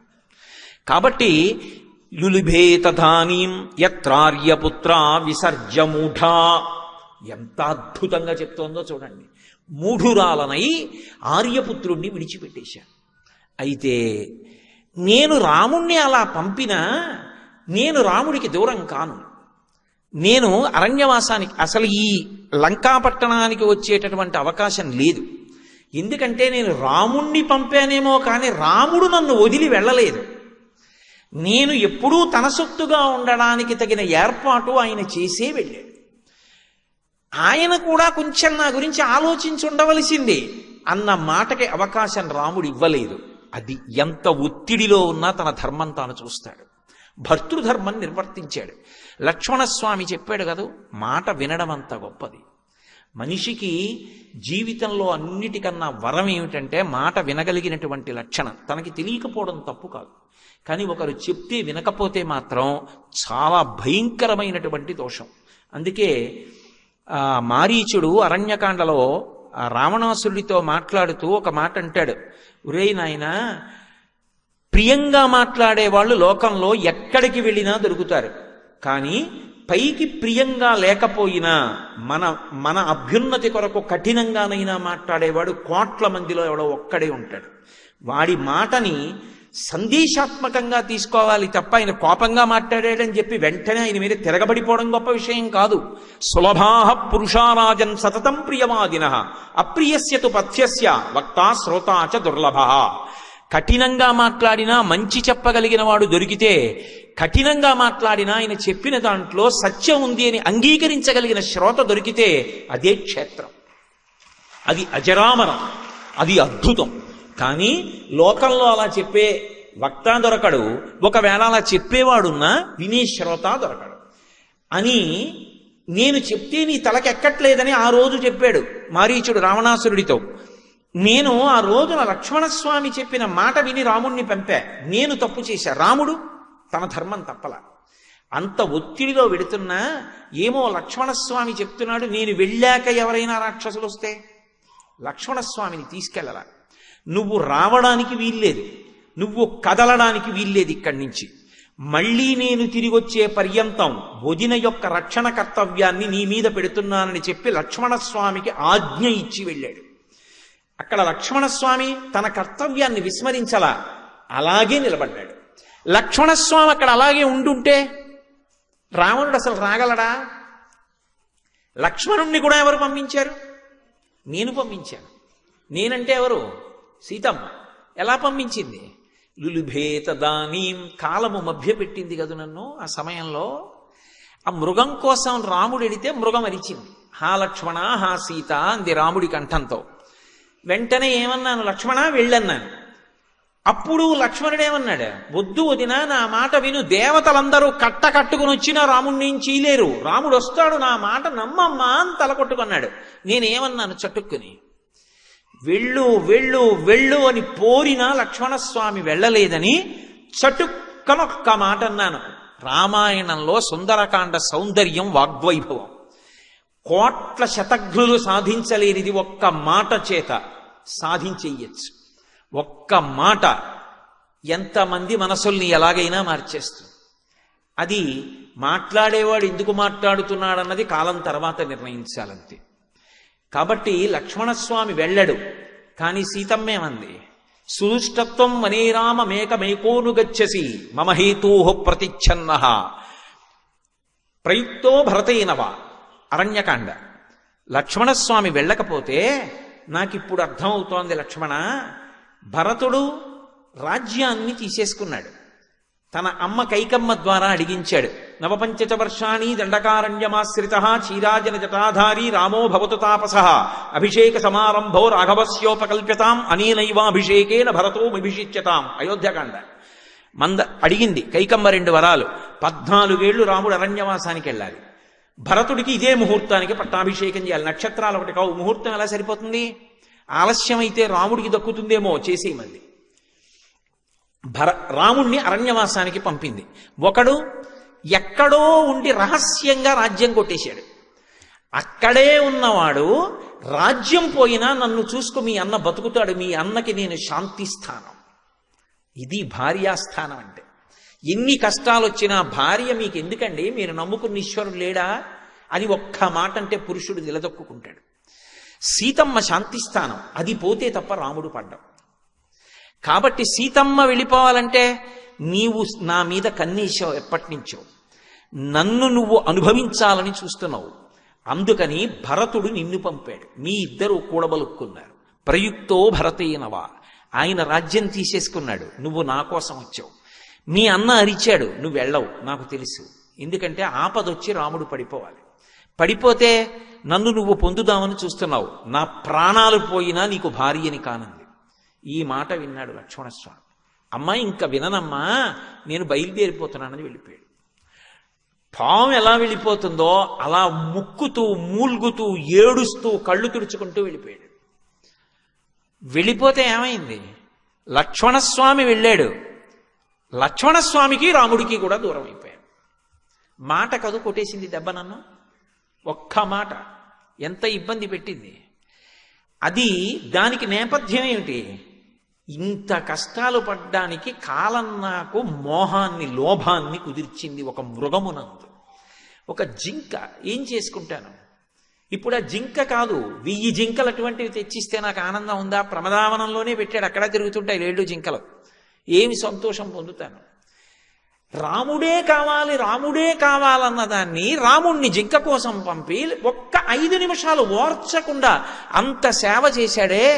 మామగారు దశరథ మహారాజు గారు కట్టిన పట్టుపుట్టం కట్టకుండా ఉండడానికి అరణ్యవాసంలో ఎన్ని పట్టుపుట్టాలు కావాలో అన్నిటినీ కావడికి ఎత్తితే మోసుకొచ్చాడు అరణ్యంలో. మహానుభావుడు. అగ్రత ప్రయయౌ రామ మధ్యే సీతా సుమధ్యమా పృష్ఠస్తు ధనుష్పాణి లక్ష్మణో అనుజకామహ అని అయోధ్యకాండ. ముందు రాముడు నడుస్తుంటే మధ్యలో సీతమ్మ నడిస్తే వెనక నుంచి ఏమైనా ఆపదొస్తుందని వెనక లక్ష్మణస్వామి నడిచాడు. అంతటి పరమభక్తుడు. అటువంటి వాణ్ణి చటుక్కున మాటన్నానే కట్టి కొడపట్లా, ఇబ్బంది పెట్లా, నన్ను రాలా అరణ్యవాసానికి. అంతఃపరిశీలనం చేసుకుని అది నిజంగా తను చేసిన తప్పు కాకపోయినా పరిస్థితులలో సీతమ్మ అలా మాట్లాడడం తప్పని నిర్ధారించడం కూడా సాధ్యం కాదు. ఎందుకో తెలిసి ఆవిడికి భర్త ప్రాణం అయినప్పుడు భర్త అలా హా సీత హా లక్ష్మణ అని ఆయన కంఠం వినపడితే ఏ భార్య వెళ్ళమని అందు? వెళ్ళకపోతే ఏమంటే వెళ్ళిపోతాడో ఆ మాట అనేసింది. ఆవిడికి కావలసింది వెళ్ళిపోయి రాముడిని ఆదుకోవాలి. నిజంగా లక్ష్మణస్వామిని అనాలని కాదు, కానీ అనరాని మాట అనేసింది. అనేసిన తర్వాత లక్ష్మణస్వామి వెళ్ళిపోయాడు. రామానుజం రాముడి తమ్ముడు వెళ్ళిపోయాడు. లక్ష్మణ పూర్వజంచ లక్ష్మణుడికి ముందు పుట్టిన వాడికి దూరం అయిపోయాడు. ఇప్పుడు ఆవిడ అంతఃపరిశీలనం చేసుకుంది. నిజమే, తప్పు చేశాను, కానీ తద్దోషానికి ఎంత కష్టపడ్డాను. 10 నెలల నుంచి నా కష్టం చెప్పుకోవడానికి మనిషి లేడే. అయినా మనసులో కూడా ఎన్నడూ రామ పాదములను విస్మరించలేదు. మరి ఇంత కష్టపడితే అనన్య దైవత్వమియం క్షమాచ భూమౌచ చెయ్యా నియమశ్చ ధర్మే పతివ్రతాత్వం విఫలం మమేదం కృతం కృతఘ్నేష్వ మనుషాణం. చేసిన తప్పుకు ఫలితం ఉంటే చేసిన ఉపాసనకు ఫలితం ఏది? మరి పడ్డ పరివేదనకి ఫలితం ఏది? అది లేనప్పుడు నేను దీన్ని ఎందుకు నమ్మాలి? నేను దీన్ని నమ్మకపోతే ఏం చెయ్యాలి? నిజానికి ఆవిడలో ఉన్నటువంటి ధర్మం మరొక నిర్ణయం చేసుకునేటట్టు చెయ్యదు. కాబట్టి ఈ శరీరంతో ఉండదు, అసలుకి అనవసరం. ఈ శరీరంతో ఉంటే ఏమవ్వాలి? కష్టాలు పడాలి. ఇక్కడ ఏమిటి? నేను కోరుకున్న బ్రతుకు ఇవ్వడు రావణుడు. నేను కోరుకున్న బ్రతుకునివ్వడానికి నమ్ముకున్నవాడు రాడు. నేను కష్టాలు పడుతూ ఉండలేను. కష్టాలన్నీ దేనివి? మనసువి, శరీరానివి కూడా. ఈ శరీరమే నశించిపోతే గొడవే లేదు. అంటే ఆత్మహత్య చేసుకోవడం తప్పని సీతమ్మకి తెలీదా? ఆవిడకి బాగా తెలుసు శాస్త్రం. కానీ ఆవిడ ఎందు అటువంటి సన్నివేశం వైపుకి నడిచేటట్టుగా బుద్ధి కలగలేదనుకోండి, ఆ రోజునే కలగలేదనుకోండి, పెద్ద ప్రమాదం ఒకటి ఉంది కాలంలో. ఇది హనుమ వచ్చిన రోజునే కలగాల అండి ఈ ఆలోచన. అంటే హనుమ వెళ్ళిపోయిన తర్వాత కలిగితే రామాయణం ఏమైపోతుంది? ఆవిడ ఊరిపోసేసుకుంటే. ఆవిడ ఓ మాట ఉంది, రాక్షసత్వం అన్న మాటకి పరాకాష్ట ఏమిటంటే, నేను ఎలా బ్రతుకుదాం అనుకుంటున్నానో అలా బ్రతకనివ్వడు. నేను ఇలా బ్రతకలేని చచ్చిపోదామంటే చచ్చిపోవడానికి ఓ శస్త్రం పట్టుకొచ్చి ఓ కత్తి ఇవ్వరు, విషం ఇవ్వరు. చచ్చిపోవడానికి వీల్లేదు, తాను కోరుకున్నట్టు బ్రతకడానికి వీల్లేదు. ఈ రెండిటి మధ్య నలిపేవాడేవాడు రావణుడు. అది వాడి రాక్షసత్వం. కాబట్టి నేను ఉండను ఈ శరీరంతో. మరి ఎలా చచ్చిపోవాలి అంటే, ఇప్పుడు మీరు ఒకటి బాగా గమనించండి. ఆవిడికి ఆలోచన ఇవ్వాలే వచ్చింది కాబట్టి, హనుమ వచ్చిన రోజునే వచ్చింది కాబట్టి, మాట్లాడడానికి ఉపశాంతిని ఇవ్వడానికి హనుమ ఉన్నారు. ఆ ఆలోచన తర్వాత రాకూడదు, ఇవ్వాలే రావాలి. ఎందుకంటే నచ్చ చెప్పేవాడు పైన కూర్చుని ఉన్నాడు. 2 ఆయన ప్రయోజనం అవుతుంది. ఆయన మౌనంగా బాధపడుతున్నాడు. ఎలా అసలు ఈవిడితో మాట్లాడడం, ఏమని మొదలెట్టాలి? చూడండి, లోకంలో మాట అంటారు, వేటుపడ్డ ప్రాణం అండి ఆవిడిది పాపం అంటారు. అందరూ మోసం చేసేసారనుకోండి.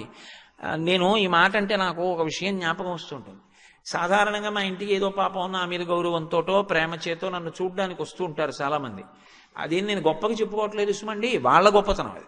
ఏదో 4 మాటలు రామాయణం గురించి ఏదో చెప్పాడని వస్తుంటారు. ఆ వచ్చిన వాళ్ళు సాధారణంగా అయ్యా మీకు నమస్కారం అని ఎక్కువ మంది నా భార్యని మా కోడలంటారు. పెద్దవాళ్ళు వస్తే మా అబ్బాయి లాంటి వారు మీరు అంటారు. నేను చాలా సంతోషిస్తుంటా. పోన్లే మా అమ్మ శరీరంతో లేకపోయినా ఇంతమంది రూపంలో మా అమ్మ నన్ను పలకరిస్తుంటుంది అని సంతోషిస్తుంటా. ఒక ఆవిడ మా ఇంటికి వచ్చారు రోజున. నాయన నీ నల్లుడు అంటాను, నీకేమైనా అభ్యంతరం అన్నారు. నేను కొంచెం తెల్లబోయా. అలా ఎవరు అనరు, మా ఆవిడ్ని కూతురని నన్ను అల్లుడిని అనరు, నన్ను కొడుకు అంటారు ఎవరైనా. ఇదేమిటి ఈవిడ తిరగేసి అన్నారు, ఇందులో ఏదో చమత్కారం ఉంది, తెలుసుకోవాల్సిన విషయం అనుకుని ఏమమ్మా కొడుకు అని ఎందుకు అనుకోకూడదన్నాను. అంటే ఆవిడంది, నా మనసు వేటు పడిందయా కొడుకుతో. ఏమమ్మా అన్నాను. నాకు పెద్ద ఇల్లు ఉండేది నాయనా, ఒక్కడే కొడుకు, ఎంతో కష్టపడి పెంచి పెద్ద చేశాను. నా కొడుక్కి కోడలకి నేను ఉండడం ఇష్టం లేదు. ఒకప్పుడు నేను జ్వరంతో ఉన్నప్పుడు అమ్మ ఇంటి పన్ను తగ్గించడానికి కాగితం పెడుతున్నాను, కొంచెం సంతకాలు పెట్టన్నాడు, సంతకాలు పెట్టాను కొడుకు కదా అని. వాడి పేరు మీద ఇల్లు రాయించుకుని నన్ను బయటికి గెంటేశాడు నాయన. కూతురు చూస్తోంది, కూతురు దగ్గర ఉంటున్నాను ఇప్పుడు, అందుకే నాకు ఎవ్వరిని కొడుకు అనాలనిపించట్లేదు, నా మనసు వీటు పడిపోయింది, అల్లుడు అంటాను నాయన.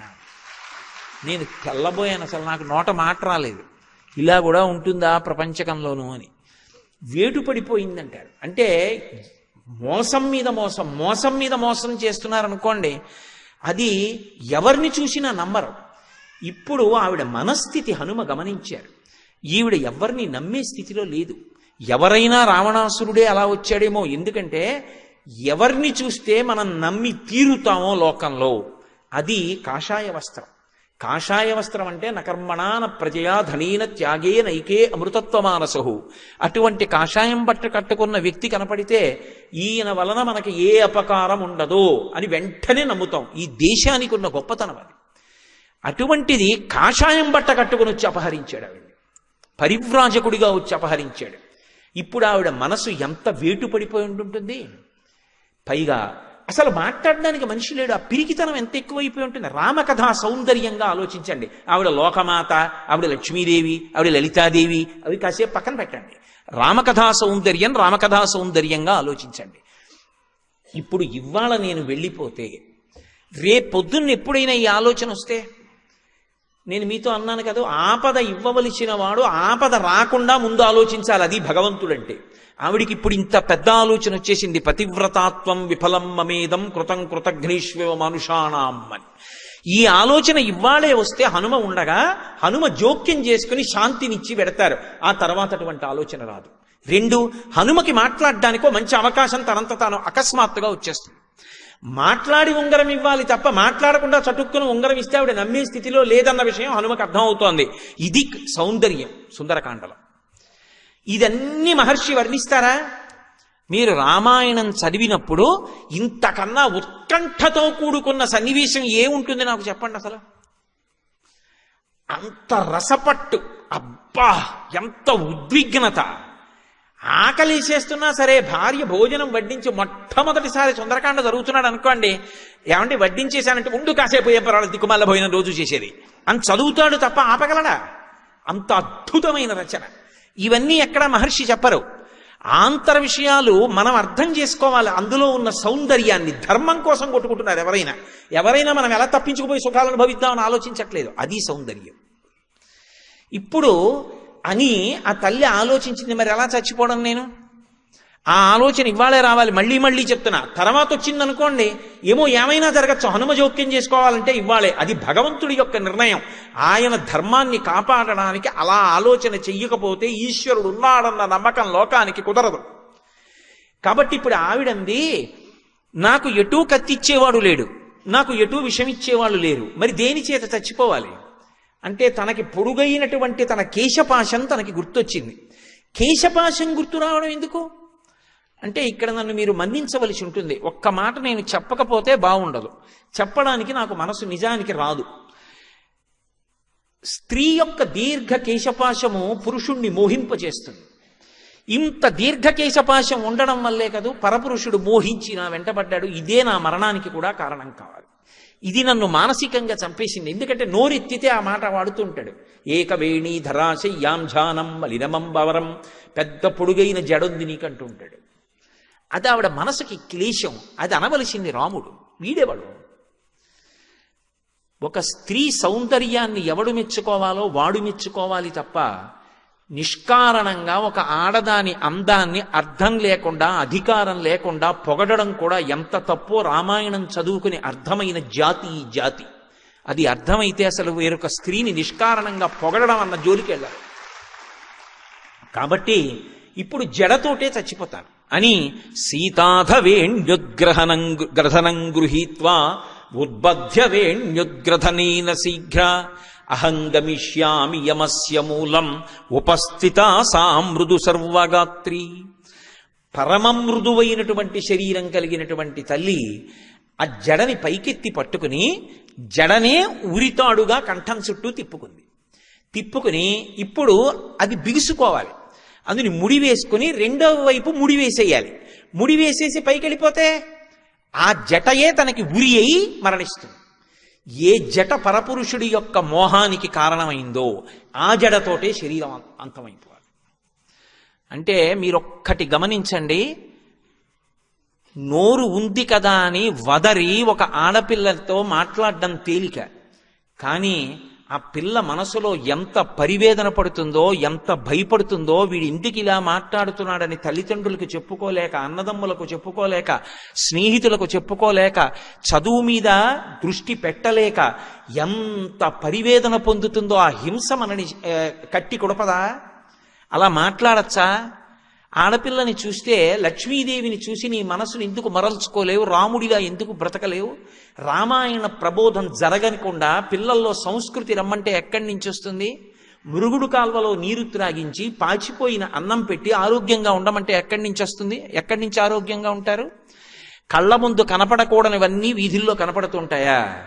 పిల్లలకి స్వేచ్ఛా స్వాతంత్రాలతో ఏది చూడాలంటే అది చూసే అధికారమా? వినపడకూడని మాటలన్నీ వినపడుతుంటాయా మాధ్యమాల్లో? పిల్లలు మాత్రం సంస్కారయుతంగా ఉండాలా? రామాయణం చెప్పకూడదా? భాగవతం చెప్పకూడదా? పోతన గారి గురించి చెప్పకూడదా? సుందరకాండ వాళ్ళు వినకూడదా? పిల్లలు మంచివాళ్ళు కమ్మంటే ఎలా అవుతారు? సమాజం అంతఃపరిశీలనం చేసుకోవలసినటువంటి సమయం ఆసన్నం కాలేదా? ఏవి అందించాలో అవి అందించడం సమాజంలో పెద్దల కర్తవ్యం కాదా? పెద్దలు అలా కర్తవ్యాన్ని ఆలోచించట్లేదని నేను అంటలేదు. పరివేదన కలిగినటువంటి వ్యక్తి చటుక్కున అండంలో దోషం మాత్రం లేదు అని నేను అనుకుంటున్నాను. కాబట్టి ఆ తల్లి, నేను ఈ పూచినటువంటి శించుపావృక్షపు కొమ్మను ఉంచి కిందకి దానికే జట కట్టేసుకుంటాను. ఎలాగో ఉపవాస కృషాం దీనాం విశ్వసంతీం పునఃపునః, ఎలాగో శరీరం కృషించిపోయిందిగా, ఆ కొమ్మ చటుక్కున పైకి వెళ్ళిపోతుంది చెయ్యి వదిలేసినప్పుడు. వెళ్ళిపోతే ఈ జట బిగుసుకుపోతే ఆ జటకే వేలాడిపోతాను, శరీరం అంతం అయిపోతుంది. ఉరిపోసుకోవడం పరమ తప్పు, ఆత్మహత్య చేసుకోకూడదు అన్నది ఆవిడికి తెలియదా? ఆవిడికి తెలుసు. కానీ ఆవిడికి అలా చేసుకోవాలన్న ఆలోచన ఇవాళే వచ్చేటట్టు చేయడంలో గొప్పతనం ఈశ్వరుడు యందుంది. ఎందుకంటే హనుమ మాట్లాడడానికి ఇప్పుడు అవకాశం వచ్చింది. ఇప్పుడు ఆయన అనుకోని పరీక్ష ఆయనకు వచ్చింది. ఇప్పటి వరకు సీతమ్మ ఉరిపోసుకుంటోంది. అడిలిపోయిన వారు ఎవరంటే హనుమ. ఎందుకనంటే ఇదెక్కడి ప్రారంభం, సీతమ్మని చూద్దామని వచ్చాను, ఫలానా చోట ఉంది స్వామి అని వెళ్ళి చెప్పచ్చు అనుకున్నాను.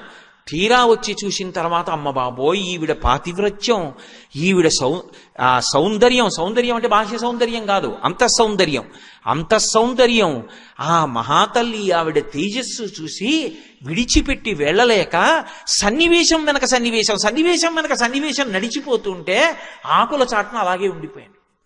అలా చూస్తూ ఉండిపోయాను. ఇప్పుడు ఇది అనుకోని సంఘటన, ఈవిడ చనిపోతోంది. నేనేం చెయ్యాలి ఇప్పుడు? నేను ఏమీ చేయకుండా వెళ్ళిపోతే సీతమ్మని చూశాను అని చెప్పేస్తే ఎలా ఉందని అడిగితే రాముడు చనిపోయింది. ఎందుకు చనిపోయింది? ఇన్ని కష్టాల మధ్యలో ఉరేసేసుకుంది. నువ్వేం చేశావు? నేనేం చేయను. ఆవిడది వేటు పడిపోయింది ప్రాణం. అప్పుడు నేనేం చేయడానికి అవకాశం లేదు. ఉంగరం చూపించిన ఆవిడ చూడదు. ఆ పరిస్థితుల్లో నా వల్ల ఏం కాలేదు అని చెప్పవచ్చు. కానీ సీతమ్మ లేదన్న విషయం తెలిసిన రాముడు క్రుద్ధుడైపోతాడు. ఆయన కోదండములకు సంధించి బాణములు విడిచిపెట్టిన నాడు ఇక ఈ బ్రహ్మాండములు ఉండవు. కాబట్టి నేనేదో ఒకటి చెయ్యాలి. ఏం చెయ్యాలి? అమ్మా సీతమ్మ అని గట్టిగా పిలిచి ఏదైనా మనుష్య భాషలో మాట్లాడితే ఆవిడ మరింత చటుక్కుని కొమ్మొదిలేస్తుంది. ఎందుకనంటే ఒక వానరం మనుష్య భాషలో ఎలా మాట్లాడుతోంది? రావణుడే వచ్చాడని అనుమానపడుతుంది. కాబట్టి మాట్లాడడం కుదరదు. పోనీ మాట్లాడకుండా నేను ఏమైనా దగ్గరికి వెళ్ళి సహాయం చేద్దామంటే ఆ తల్లిని ముట్టుకోవడమే, ఆవిడ స్పృహలో ఉండగా ముట్టుకోవడమే, ఇంకేమైనా ఉందా? మరి అలాగని చూస్తూ ఊరుకుంటే నేను చెప్పినంతసేపు ఆలోచించడానికి అవకాశం ఉందండి. అక్కడ ఆవిడ చటుక్కున శిశుపావృక్షం దగ్గరికి వెళ్ళింది, ముడేసుకుంది, చుట్టూ తిప్పింది, కొమ్మొంచేస్తోంది. ఏవం బహువిధాం చింతాం చింతయిత్వాం మహాకపి సంసర్వో మధురం వాక్యం వైదేహ్య వ్యాజహార అన్నారు మహర్షి. ఇంత నవవ్యాకరణ పండితుడు, ఇంత బుద్ధిమతాం వరిష్టం, ఇంత శీలవైభవం ఉన్నవాడు, ఇంత ఇంద్రియ నిగ్రహం ఉన్నవాడు, అంత గమన వేగం ఉన్నవాడు, అంత మనోజవం మరుతతుల్య వేగం జితేంద్రియం బుద్ధిమతాం వరిష్టం, ఇంతటి మహానుభావుడికి అసలు ఏం మాట్లాడాలో కూడా అర్థం కాలేదు, ఏం చెయ్యాలో అంతకన్నా అర్థం కాలేదు. ఆ కొమ్మల్లో గిరగిర తిరిగేశారు. చూడండి, ఏం చెయ్యాలో తెలియనప్పుడు ఏమీ చేయలేక అటు ఇటు తిరిగేస్తాడు కంగారులోను. అలా తిరిగేశారు ఆ కొమ్మల్లో. ఎలా? నేనేమైనా మాట్లాడితే రాక్షస స్త్రీలు వింటారు, ఈవిడ మాట దేవుడిరుగు, వాళ్ళకి నాకు యుద్ధం జరుగుతుంది, జయాపజయములు విధి నిర్ణీతములు, ఈ లోపల సీతమ్మ ఏమవుతుందో, మళ్ళీ మాట్లాడే అవకాశం ఉంటుందో ఉండదో, నేను ఉంటానో ఉండనో, బ్రతుకుతానో బ్రతకనో, ఓడించిన ఈ తల్లి ఏమవుతుందో, మళ్ళీ తీసుకెళ్లి దాచేస్తారో, ఏమైనా మాట్లాడాలా మాట్లాడక్కర్లేదా, అసలు ఏమి ఆయనకి ఆలోచన రాలేదు. ఈవిడేమో ముడిచేసి. చిత్రం ఏంటంటే ఈశ్వరుడు ఒకడు ఉన్నాడు కదూ, కొద్దిగా కాలం కావాలి, కొమ్మ వదిలిపెట్టడానికి సమయం కావాలి. వెంటనే ఆవిడికి శుభ సూచనలు కనపడ్డాయి. ఈశ్వరుడు ఉన్నాడనడానికి, మనని రక్షిస్తాడనడానికి, ధర్మాన్ని నమ్ముకున్నవాడు పాడవరడన్న ఆశ్వాసమును కల్పించడానికి రామాయణం సుందరకాండ ఇంతకన్నా నిదర్శనములా. ఇది సౌందర్యం, ఎప్పటికీ నిలబడిపోయే సౌందర్యం, ఎప్పటికీ మనుష్యులకు అభయం ఇవ్వగలిగిన సౌందర్యం. తస్యాశుభం వామమరాళ పక్ష్మ రాజీవృతం కృష్ణ విశాల శుక్లం ప్రాసందతైకం నయనం సుఖేస్య మీనాహతం పద్మమివాభితామ్రం. శుభసూచనలు కనపడుతున్నాయంటే సీతమ్మకి ఎడమ కన్ను అదిరింది అని వదిలేస్తే కవితా సౌందర్యం ఏది? అప్పుడు కూడా మహర్షి ఎంత అందంగా చెప్పారంటే, ఈ కన్ను తెల్లగా ఉంటుంది కదూ, ఉండి మధ్యలో ఉన్నటువంటి కనుగుడ్డు నల్లగా ఉంటుంది. ఈ కంటికి ఉన్నటువంటి వెంట్రుకలు మిగిలిన వెంట్రుకల్లా ఇలా వాలిపోవు, ఇలా పైకి లేస్తాయి. ఏదో ఆ శ్రీశైలంలో కృష్ణానది ఆనకట్ట మించి నీళ్లు వదిలితే ఇలా పడి ఇలా లేస్తే ఎలా ఉంటుందో అలా ఇలా ఉంటాయి ఆ కను రెప్పకున్న వెంట్రుకలు. సుజాత పక్ష్మాభిరక్త కంఠీం అంటారు కదా, అలా ఉన్నటువంటి వెంట్రుకలతో కూడుకుని ఉన్నటువంటి ఆ తల్లి యొక్క ఎడమ కన్ను అదిరితే ఎలా ఉందంటేట, బాగా నీటితో నిండిపోయినటువంటి ఒక సరోవరం ఉంది. ఆ సరోవరంలో ఒక తామర పువ్వు పూసింది. పైన నీటి మీద తామర పువ్వు కనపడుతోంది, కాడ నీటి లోపల ఉంది. ఒక చేప నీటి లోపల ఈదుకుంటూ వెళ్ళిపోతోంది. వెళ్ళిపోతూ నీళ్లల్లోనే తామరకాడ పక్కకొచ్చి నించుంది. నించున్నప్పుడు తోక కొద్దిగా ఊపుతుంది, ఇలా మళ్ళీ కదిలి వెళ్ళిపోయేటప్పుడు గట్టిగా ఊపుతుంది. ఆ చేప కదిలి వెళ్ళిపోయే ముందు తోక గట్టిగా ఊపింది. ఆ ఊపిన తోక తామర పువ్వు కాడకి తగిలింది. కాడ నీళ్లల్లో ఊగింది, కానీ నీరు ఆ ఊపును ఆపింది. కొద్ది ఊపే పైకొచ్చింది. ఆ చిన్న ఊపికి పైనున్న తామర పువ్వు ఇలా అంది. అలా నీటి మీద తామర పువ్వు చాప తోక తగిలి ఊగితే ఎలా ఉంటుందో అమ్మవారి కన్ను కొట్టుకుంటే అలా కొట్టుకుంది. ఏమి కవితా సౌందర్యం, ఏమి ఊహ! ఆ సన్నివేశంలో ఇలా చెప్పగలగడం ఒక్క వాల్మీకి మహర్షికి చెల్లింది. ఇటువంటివి ఎన్ని కోకొల్లలు సుందరకాండలో, ఎన్నని నేను చూపించగలను. వెనక కథ తరుగుతూ ఉంటుంది, రేపటి రోజుతో ఆఖరు పూర్తి చెయ్యాలి. తస్యాశుభం వామమరాళ పక్ష్మ రాజీవృతం కృష్ణ విశాల శుక్లం ప్రాసందతైకం నయనం సుకేస్య మీనాహతం పద్మమివాభితామ్రం. ఆ పువ్వు ఎలా కదులుతుందో అలా అమ్మవారి కన్ను కొట్టుకుందిట. కన్ను అదిరింది, ఎడమ భుజం అదిరింది, ఎడమ తొడ అదిరింది, కట్టుకున్న చీర కొద్దిగా జారినట్టు అనిపించింది. అమ్మవారికి వెంటనే ఆలోచన కలిగింది, కాదు నాకేదో శుభం ఉంది. త్రిజట చెప్పింది. ఇప్పుడు ఉరిపోసుకుందామంటే వద్దు అన్న సంకేతాలు కనపడుతున్నాయి. శకున శాస్త్రానికి ఒక ప్రామాణ్యం ఉంది. ఈశ్వరుడు హెచ్చరిక చేయవలసి వచ్చిందనుకోండి, శంఖచక్ర గదాపద్మాలు అట్టుకుని వచ్చి చెప్పడం, ఒక శకున రూపంలో చెప్తాడు. మీరు రామాయణాన్ని శకున శాస్త్రంగా చదివితే అంతా శకున శాస్త్రం. అందులో యుద్ధకాండలో ఒక్కొక్క వీరుడు బయటకు వస్తుంటే శకునాలు చూపిస్తారు. కాబట్టి నాకు శుభశకునాలు కనపడుతున్నాయే, నాకు ఇంకా ఏం శుభం మిగిలిందని కొద్దిగా ఆగింది. ఈలోగా పైనున్న ఆయనకి అవకాశం దక్కింది. చూడండి, చిన్న బ్రీదింగ్ టైం దొరికితే చాలండి అంటుంటాడు ఒక్కొక్కడు. అలా ఆయనకు కొద్దిగా సమయం దొరికింది. ఇప్పుడు ఆయన వెంటనే ఆలోచించాడు. ఇక్కడ మీరు ఒకటి గమనించాలి, హనుమ చెప్దామని చెప్పట్లేదు. ఆయనకు వచ్చిన ఆలోచన ఏమిటంటే, ఇప్పుడు ఈవిడ ఉరి పోసుకోకుండా ఆగాలంటే ఒక్కటే, రామ రామ రామ రామ రామ రామ అంటే అయిపోతుంది. ఎందుకంటే వీడికి అసలు ఆ రామ అన్న నామం అన్నా రాముడు అన్న అంత భక్తి. అది వినపడితే చాలు. అది వినపడకి ఇలా అయిపోయింది. అది వినపడితే చాలు. చూడండి, ఓ మాట అంటుంటారు, ఈవిడికి మళ్ళీ అన్నదమ్ములు అక్క చెల్లెళ్ళు అందరూ కనపడి ఓ 10 రోజులు అందరిలో సరదాగా తిరిగితే ఆరోగ్యం వస్తుందండి. మానసికంగా బెంగ పెట్టుకుంది, శారీరకంగా ఏం లేదు అంటారు. ఏదో పిల్ల పెళ్ళి కొత్తగా అమెరికా వెళ్ళిపోయింది అనుకోండి, ఓ 6 నెలలకి దిగులు పడిపోయింది అనుకోండి, ఆ పుట్టిల్లు అవి అన్నీ గుర్తొచ్చి ఒక్కసారి వాళ్ళ పుట్టింటికి పంపించండి, ఓ నెలలాళ్ళు వాళ్ళందరితో సరదాగా తిరిగి వచ్చేస్తే సంతోషంగా ఉంటుంది. అంటే మీరు లేకుండా ఎలా అంటే విసుక్కోకూడదు. ఎంత ఆర్ద్ర హృదయం. 6 నెలలైంది పెళ్ళై, నన్ను వదిలి వెళ్ళలేదు. పాపం మనసులో పుట్టి పెరిగిన స్థలం కదా, దిక్కుమాలిన ఉద్యోగం కోసం వెంపర్లాడిపోక్కర్లేదు. ఓ నెల సెలవు పెట్టి తీసుకుని వెళ్ళాలి మళ్ళీ ఇండియా. అది కాదు భర్తృత్వం అంటే. అది లేకపోతే ఎలా భర్తృత్వం? కాబట్టి ఇప్పుడు ఆమెకి శుభం ఉన్నది అంటే రామకథ చెప్పాలి. ఆమె ప్రాణమంతా ఏమిటి? రాముడే. అందుకే కదూ అంది, అనన్య దైవత్వమియం క్షమాచ, నాకు దైవం అంటే రాముడే అంది. కాబట్టి నేను రామకథ చెప్పేస్తాను. రామకథ చెప్పేస్తాను. ఆయనకి సంకల్పం కూడా లేదు. ఆయనకి అసలు ఏం చెప్పాలో తెలియని సందర్భం అనుకోండి, రామకథ చెప్పేస్తారు. ఇది నిజం తెలుసా అండి?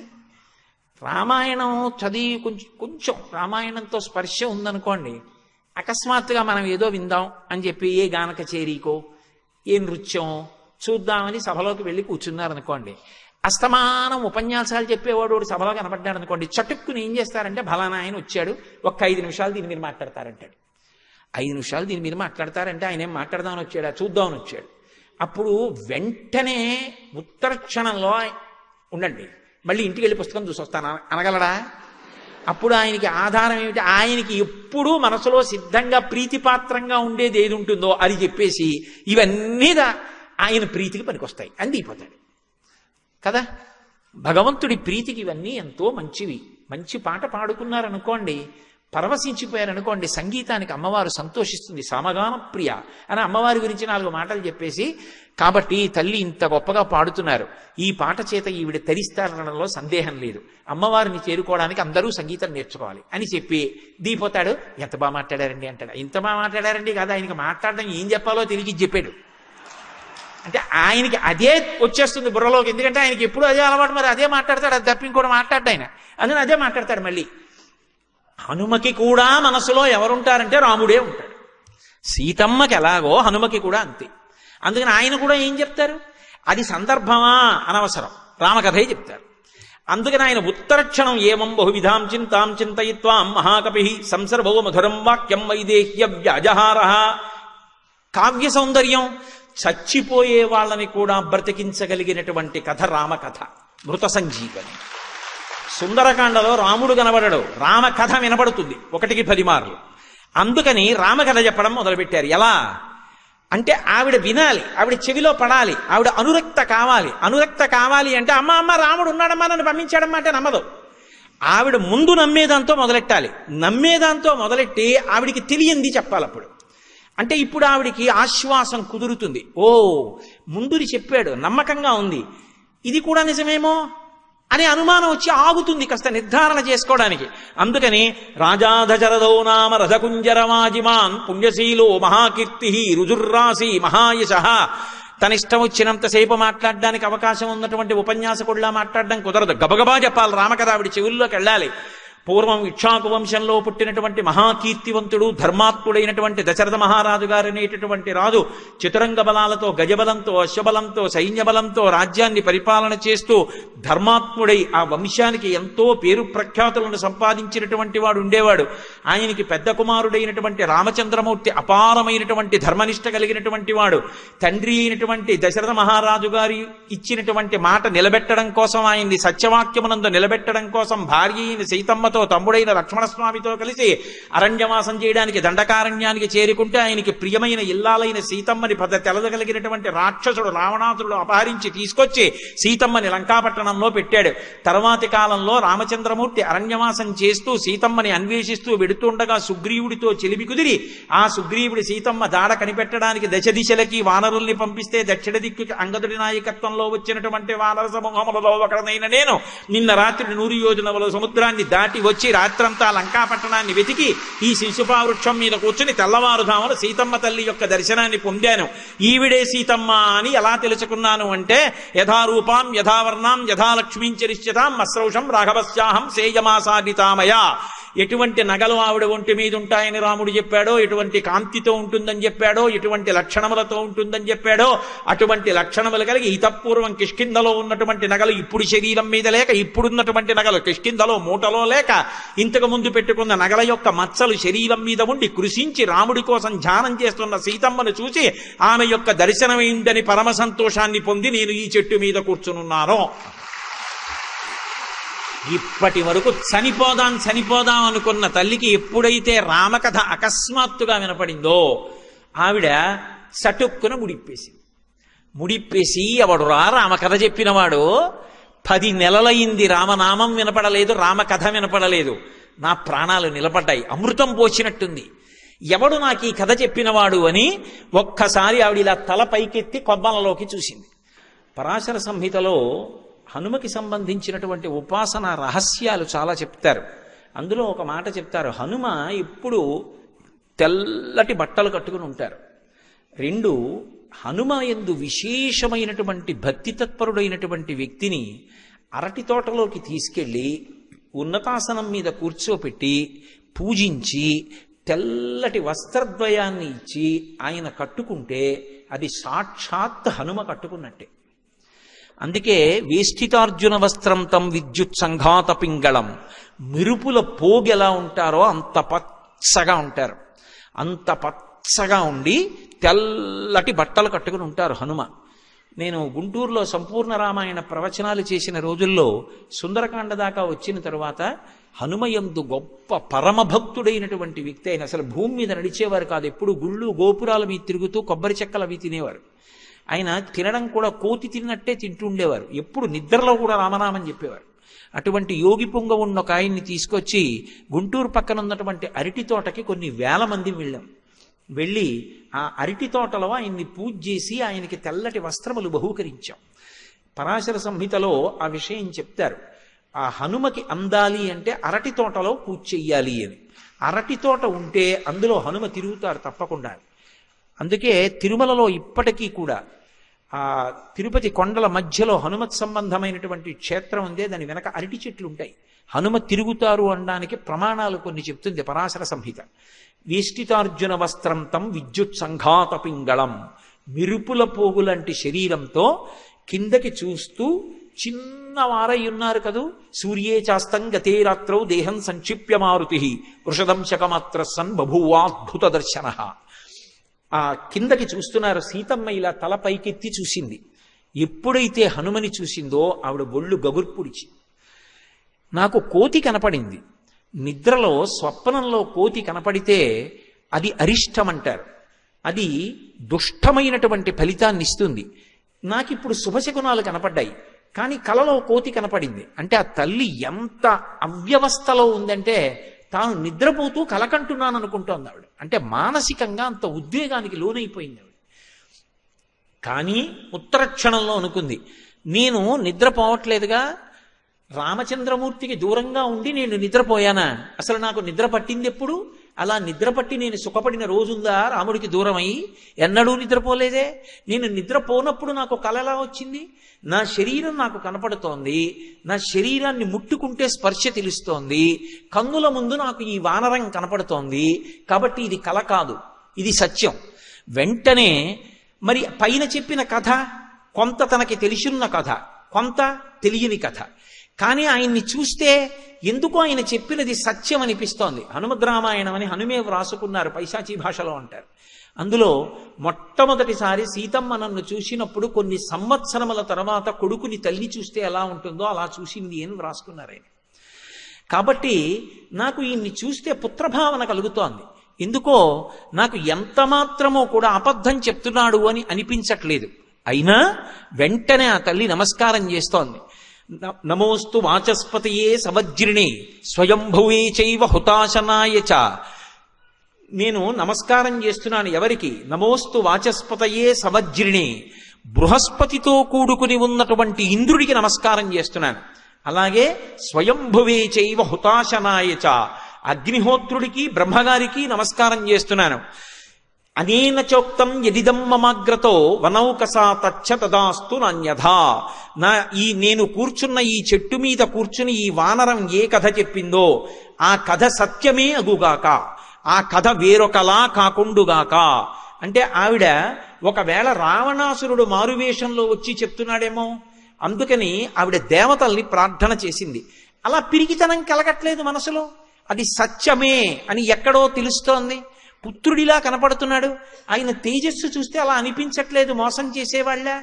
ఇన్నాళ్లకి ఈయన ముఖం చూస్తే మనసులో ఊరట కలుగుతోంది, ఆయన మాట్లాడిన తీరు అంత స్పష్టంగా ఉంది, నన్ను ఊరడించడానికి చెప్పాడన్న విషయం స్పష్టం అవుతోంది.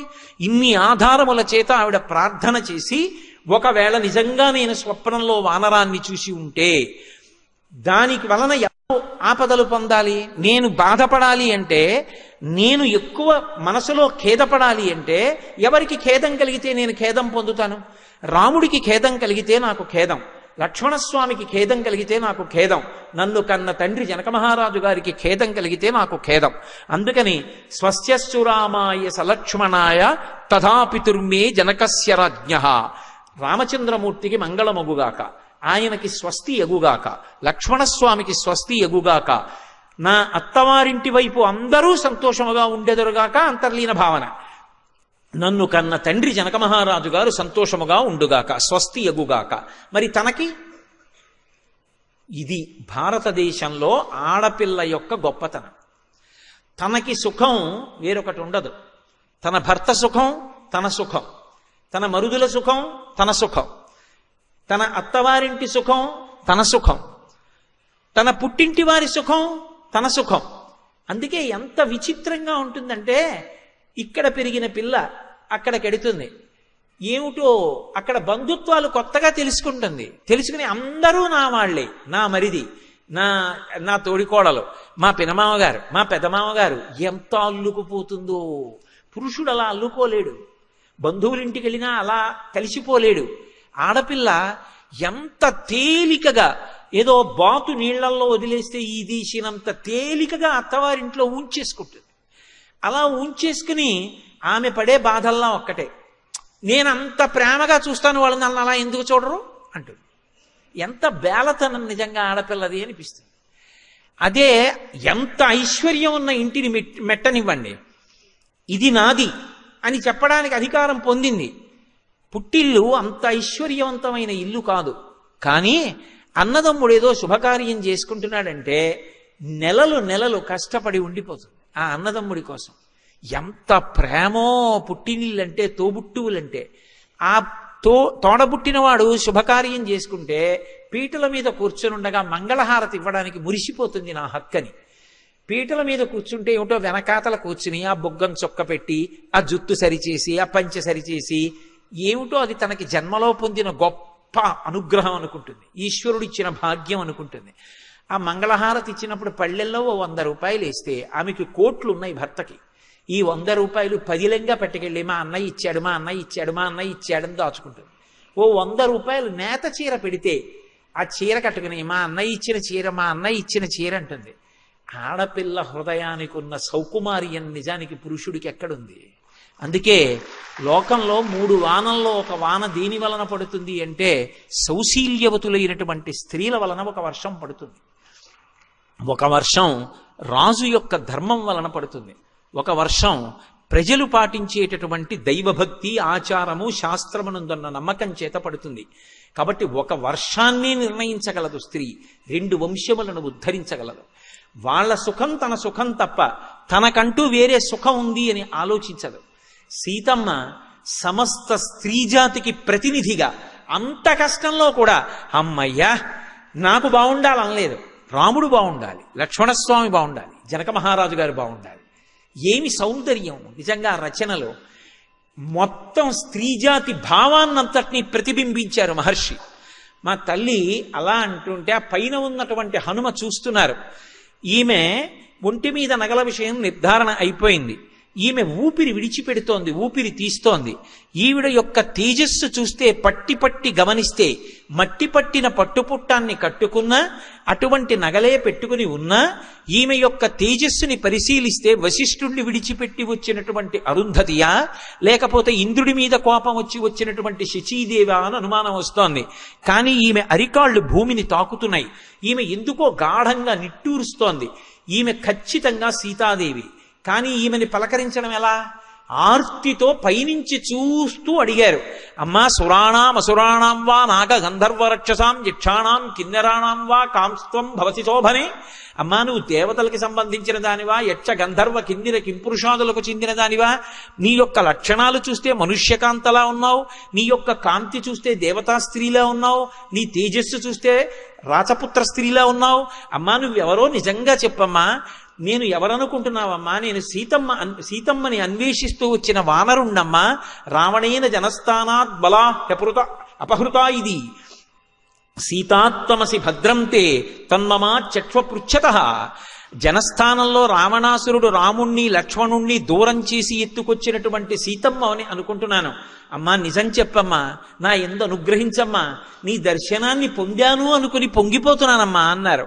చెప్పాను కదా, ఆయన వంక చూస్తే ఆ వానరం మాట్లాడుతున్నది పరమసత్యం అనిపించింది ఆవిడికి.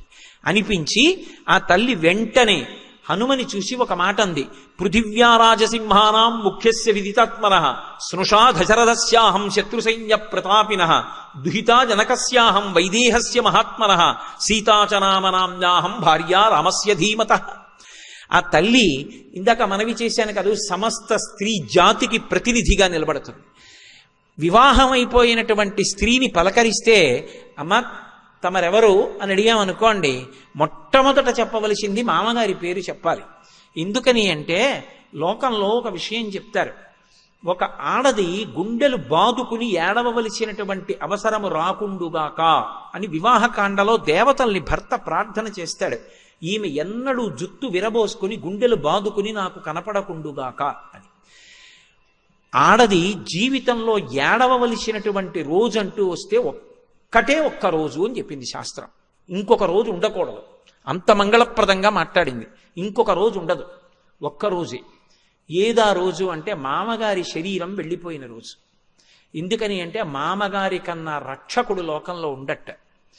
అందుకే సీమంతోన్నయనం అని చేస్తారు. సీమంతోన్నయనము అంటే ఏదో సీమంతం సూడిదలు ఇచ్చామని 5 కేజీలు కాజాలు 3 కేజీలు మైసూరు పాకులు మా కానవాయితీ అన్న దిక్కుమాలినాచారం కాదు.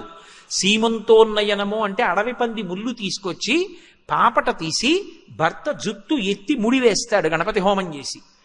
అలా వేస్తే ఆ తరువాత లోపల ఉన్న పిండాన్ని ఉగ్రభూతములు చెనకవు. అప్పుడు మొదటి కానుక ఎవరిస్తారంటే సూడిద అంటారు. సూడిద అంటే కానుక. సూడిద ఎవరిస్తారంటే మామగారు ఇస్తాడు. ఎందుకు ఇస్తాడో తెలుసా? అమ్మా ఎక్కడ పుట్టావు, ఎవరింట్లోనో పుట్టావు, ఆడపిల్లవి, మీ తండ్రి ఎంత ప్రేమగా పెంచి పెద్ద చేశాడో, మీ తల్లి ఎంత ప్రేమగా పెంచి పెద్ద చేసిందో, నీ కోసం ఎంత ఆరాటపడ్డారో. అమ్మా నా ఇంటికి కోడలిగా వచ్చావు, నా కొడుకు నీకు సమస్తమని బ్రతికావు.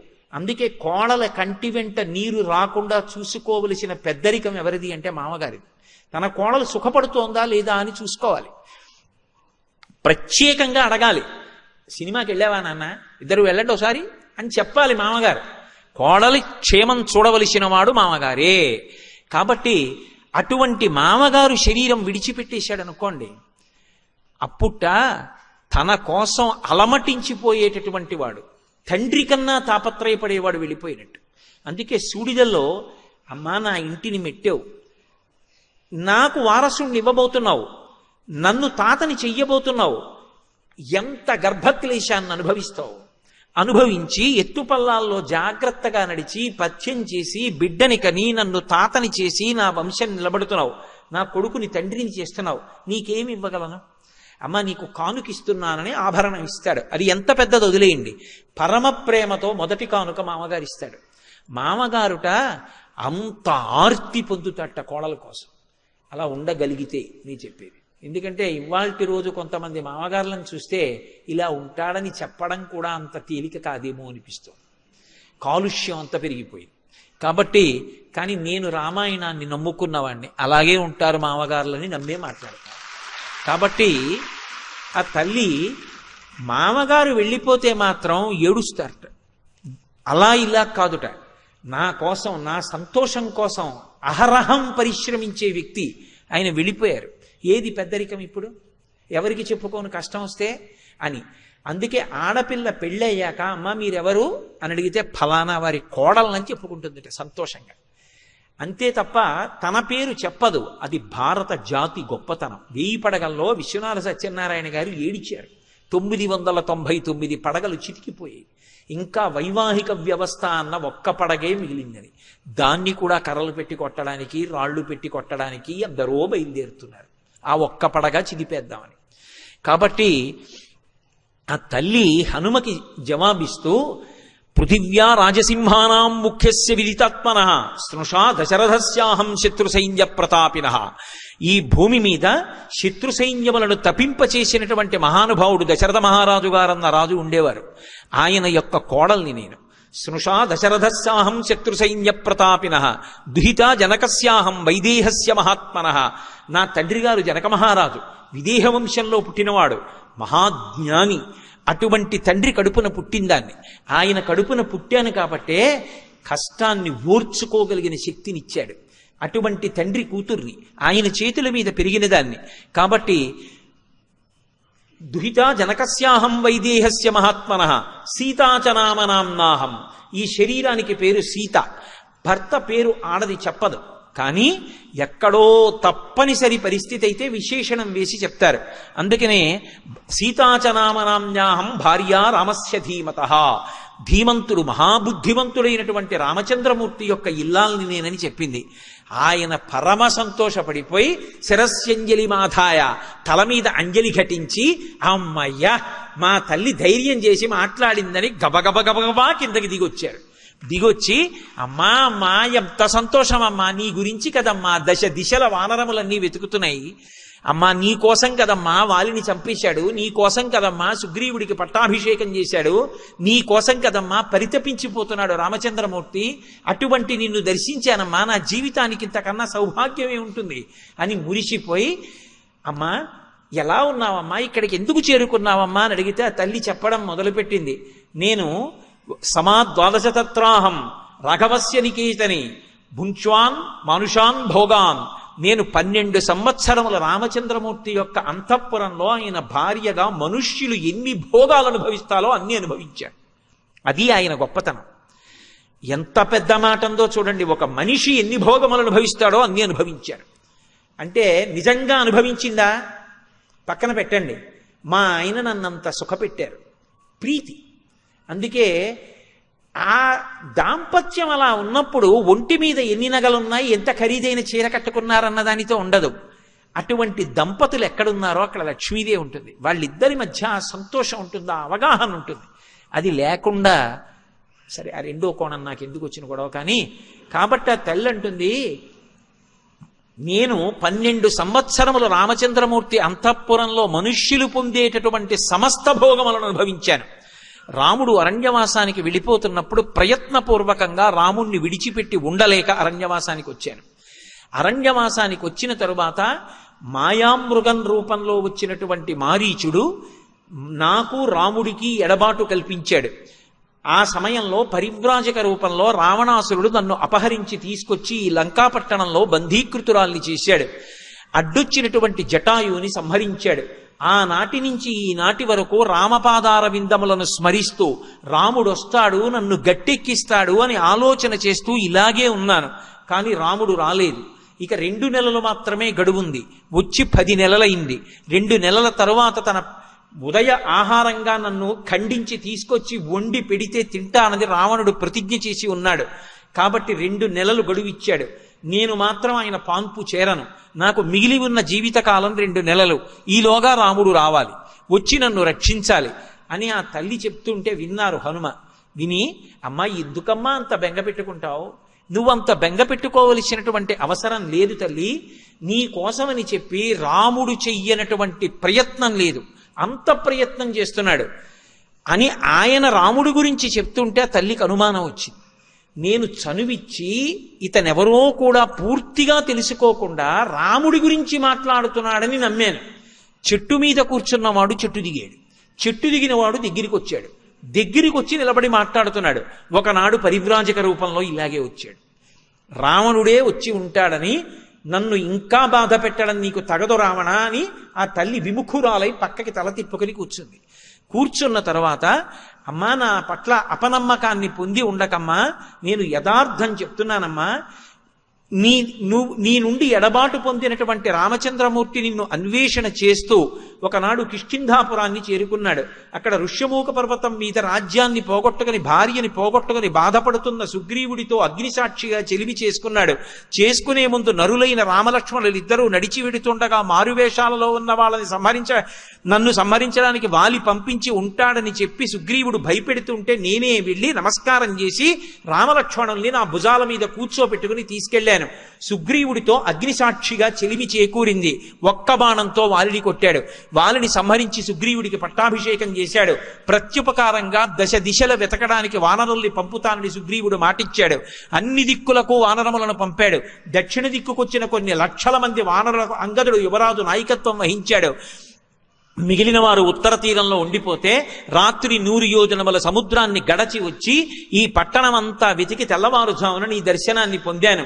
కేసరి అనబడేటటువంటి మహావీరుడైన వానరుడు ఉన్నాడు. ఆయన శంబదాసుడు అనేటటువంటి రాక్షసుణ్ణి సంహరించాడు. ఆ కేసరి యొక్క భార్య అయిన అంజనాదేవి యందు వాయుదేవునికి ఔరసపుత్రుడిగా జన్మించిన వాణ్ణి. నేను పుట్టినప్పుడు నా ఎడమ దవడ ఇంద్రుడిపై చేత విడువబడిన వజ్రం చేత కొట్టబడింది కాబట్టి సొట్టబడిన హనుములు కలిగిన వాడిని కాబట్టి నన్ను హనుమ అని పిలుస్తారు. అమ్మా నా పేరు హనుమ, ఆశ్వాసమును పొందమ్మా, నన్ను నమ్ము.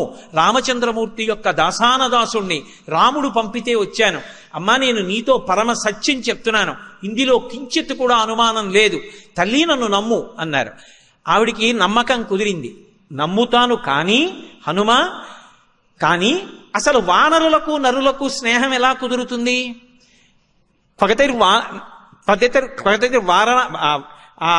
వానరాణాంచ నరాణాంచ పగతిర్ సమాగమే. వాళ్ళిద్దరూ ఎలా కలుసుకున్నారు? ఒకవేళ కలుసుకున్నా యాని రామస్య లింగాని లక్ష్మణస్య చ వానర తాని భూయ సమాచక్ష్వా నమాన్ శోక సమావిశేత్. ఏది నీకంత తెలుసు అంటున్నావే? రాముడితో అంత కలిసి ఉన్నానంటున్నావే, లక్ష్మణుడితో అంత కలిసి ఉన్నానంటున్నావే. ఏది నువ్వు కలిసున్నది నిజమైతే రాముడి యొక్క గుణములు రాముని యొక్క బాహ్యస్వరూపం, లక్ష్మణుని యొక్క గుణములు లక్ష్మణుని యొక్క బాహ్యస్వరూపం చెప్పు చూస్తానంది. ఎంత పెద్ద ప్రశ్న వేసింది! హనుమ యొక్క ఉపాసనా బలాన్ని ప్రశ్నించింది. మనం తెల్లవారి లేస్తే అధాంగ పూజ అని చేస్తాం. ఏదో పాదౌ పూజయామి, గుల్భౌ పూజయామి, జంఘే పూజయామి, జానుని పూజయామి, ఊరుం పూజయామి, కటిం పూజయామి, నాభిం పూజయామి, ఉదరం పూజయామి, వక్షస్థలం పూజయామి, కంఠే పూజయామి, చుబుకం పూజయామి, ఓష్టే పూజయామి, నాసికాం పూజయామి, నేత్రౌ పూజయామి, లలాపుటం పూజయామి, భుజౌ పూజయామి, స్కందౌ పూజయామి, శిరః పూజయామి, సర్వాణ్యంగాని పూజయామి అని. నిజంగా పూజ చేసింది నిజమైతే పువ్వు పాదౌ పూజయామి అంటే పాదాలు కనపడాలి, జంఘే పూజయామి ఏదో జానుని పూజయామి మోకాళ్ళు కనపడాలి, ఊరు పూజయామి తొడలు కనపడాలి, కటిం పూజయామి నడుం కనపడాలి, నాభిం పూజయామి బొడ్డు కనపడాలి, ఉదరం పూజయామి పొట్ట కనపడాలి, వక్షస్థలం పూజయామి గుండెలు కనపడాలి, భుజౌ పూజయామి భుజాలు కనపడాలి, హస్తౌ పూజయామి చేతులు కనపడాలి, కంఠే పూజయామి కంఠం కనపడాలి, చుబుకం పూజయామి గడ్డం కనపడాలి, ఓష్టే పూజయామి పెదవులు కనపడాలి, నాసికాం పూజయామి ముక్కు కనపడాలి, నేత్రే పూజయామి కళ్ళు కనపడాలి, లలాటం పూజయామి లలాటం కనపడాలి, శిరః పూజయామి తల కనపడాలి, సర్వాణ్యంగాని పూజయామి. పువ్వులు ఇలా విడిచిపెట్టేస్తే పువ్వులు పడుతున్నంత వేగంగా పైనుంచి కిందకు చూడాలి. నువ్వు నిజంగా ఉపాసన చేసింది నిజమైతే నీ కులదైవం ఎవరయ్యా అన్నారనుకోండి, రాముడు నా కులదైవం అండి అన్నారనుకోండి. ఏది రాముడు ఎలా ఉంటాడు చెప్పు అంటే కాళ్ళ దగ్గర నుంచి బొటన వేళ్ళు, గోళ్ళు, చిటికిన వేలు, ఆయన చీలమండలు, ఆయన కాలు, ఆయన మోకాలు, ఆయన తొడలు, ఆయన నాభి, ఆయన యొక్క కడుపు, ఆయన గుండెలు అన్ని విడిచిపెట్టకుండా చెప్పగలిగితే ఆనాడు నేను ఉపాసన చేశానని గుర్తు. ఏమోనండి నాకు అంత బాగా జ్ఞాపకం ఉండదు, చూస్తాను కానీ గుర్తుండదంటే ఇంకేం ఉపాసన? హనుమ యొక్క ఉపాసన సౌందర్యాన్ని ప్రశ్నించింది అమ్మవారు. ఏది చెప్పు? యాని రామస్య లింగాని లక్ష్మణస్య చ వానర. రాముడే కాదు, రాముడు ఉంటే రాముడి పక్కన లక్ష్మణుడు ఉంటాడు, ఇద్దరు ఎలా ఉంటారో తెలియాలి. అంతేకాదు వాళ్ళ గుణాలు ఎలా ఉంటాయో తెలియాలి. ఏరి చెప్పు.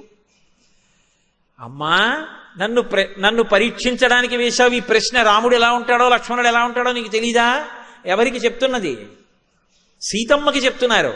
రాముడి అంగప్రత్యంగములు వర్ణించడంలో ఎక్కడైనా చిన్న తేడా వస్తే నిరంతర ఉపాసన, రాముణ్ణి పైనుంచి కిందకి, కింద నుంచి పైకి ధ్యానంలో ఆవిడ ఉపాసన చేస్తూ ఉంటుంది. పైగా ఆవిడ చూడండి ఆయన శరీరం, ఆయన శరీరంలో అంగుళం ఆవిడికి తెలియనిది ఉంటుందా? ఇంతకన్నా ఇంకా వేదిక మీద చెప్పక్కల్లా. ఆవిడ దగ్గర ఇంకొకలా చెప్పడం సాధ్యం అవుతుందా? హనుమ ఉపాసనని ఆవిడ ప్రశ్నించింది, ఆయన నిరూపించుకున్నారు. అందుకని సౌందర్యం, అందుకు సుందరకాండ. వెంటనే ఆయన అన్నారు, అమ్మా నాకు సంతోషమే రాముడి గురించి మాట్లాడడం అంటే.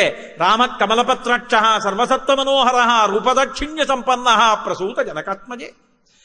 అమ్మా అవి కొత్తగా నేర్చుకున్న గుణాలు కావమ్మా, రాముడికి పుట్టుకతో వచ్చాయి. రాముడి గురించి చెప్పయ్యా అంటే చాలా ఎంత సంతోషం, అవకాశం దొరికింది అంతే చాలండి. రామ కమలపత్రాక్ష, కమలపత్రములు ఎలా ఉంటాయో రాముడి కళ్ళు అలా ఉంటాయమ్మా. అసలు ఆ కళ్ళు చూసి మోహించేయి కదమ్మా సర్వ ప్రపంచకమైంది. సమస్త భూతములు రాముడి కళ్ళ వంక చూస్తే వశపడిపోతారు, అంత అందమైన కళ్ళు. రామో రాజీవలోచన.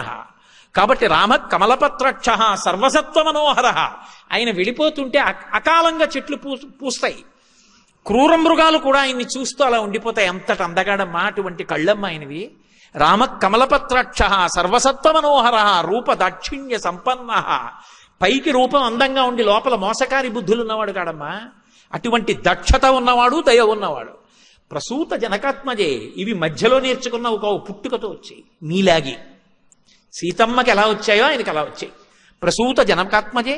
రామో భామిని లోకస్య చాతుర్వర్ణస్య రక్షిత మర్యాదానాంచ లోకస్య కర్తా కారయితా చ సహా. రాముడు తన ధర్మాన్ని మాత్రమే రక్షించుకోడు, చాతుర్వర్ణముల యొక్క ధర్మాన్ని రక్షిస్తాడు. మర్యాదానాంచ లోకస్య, మర్యాదా పురుషోత్తముడు.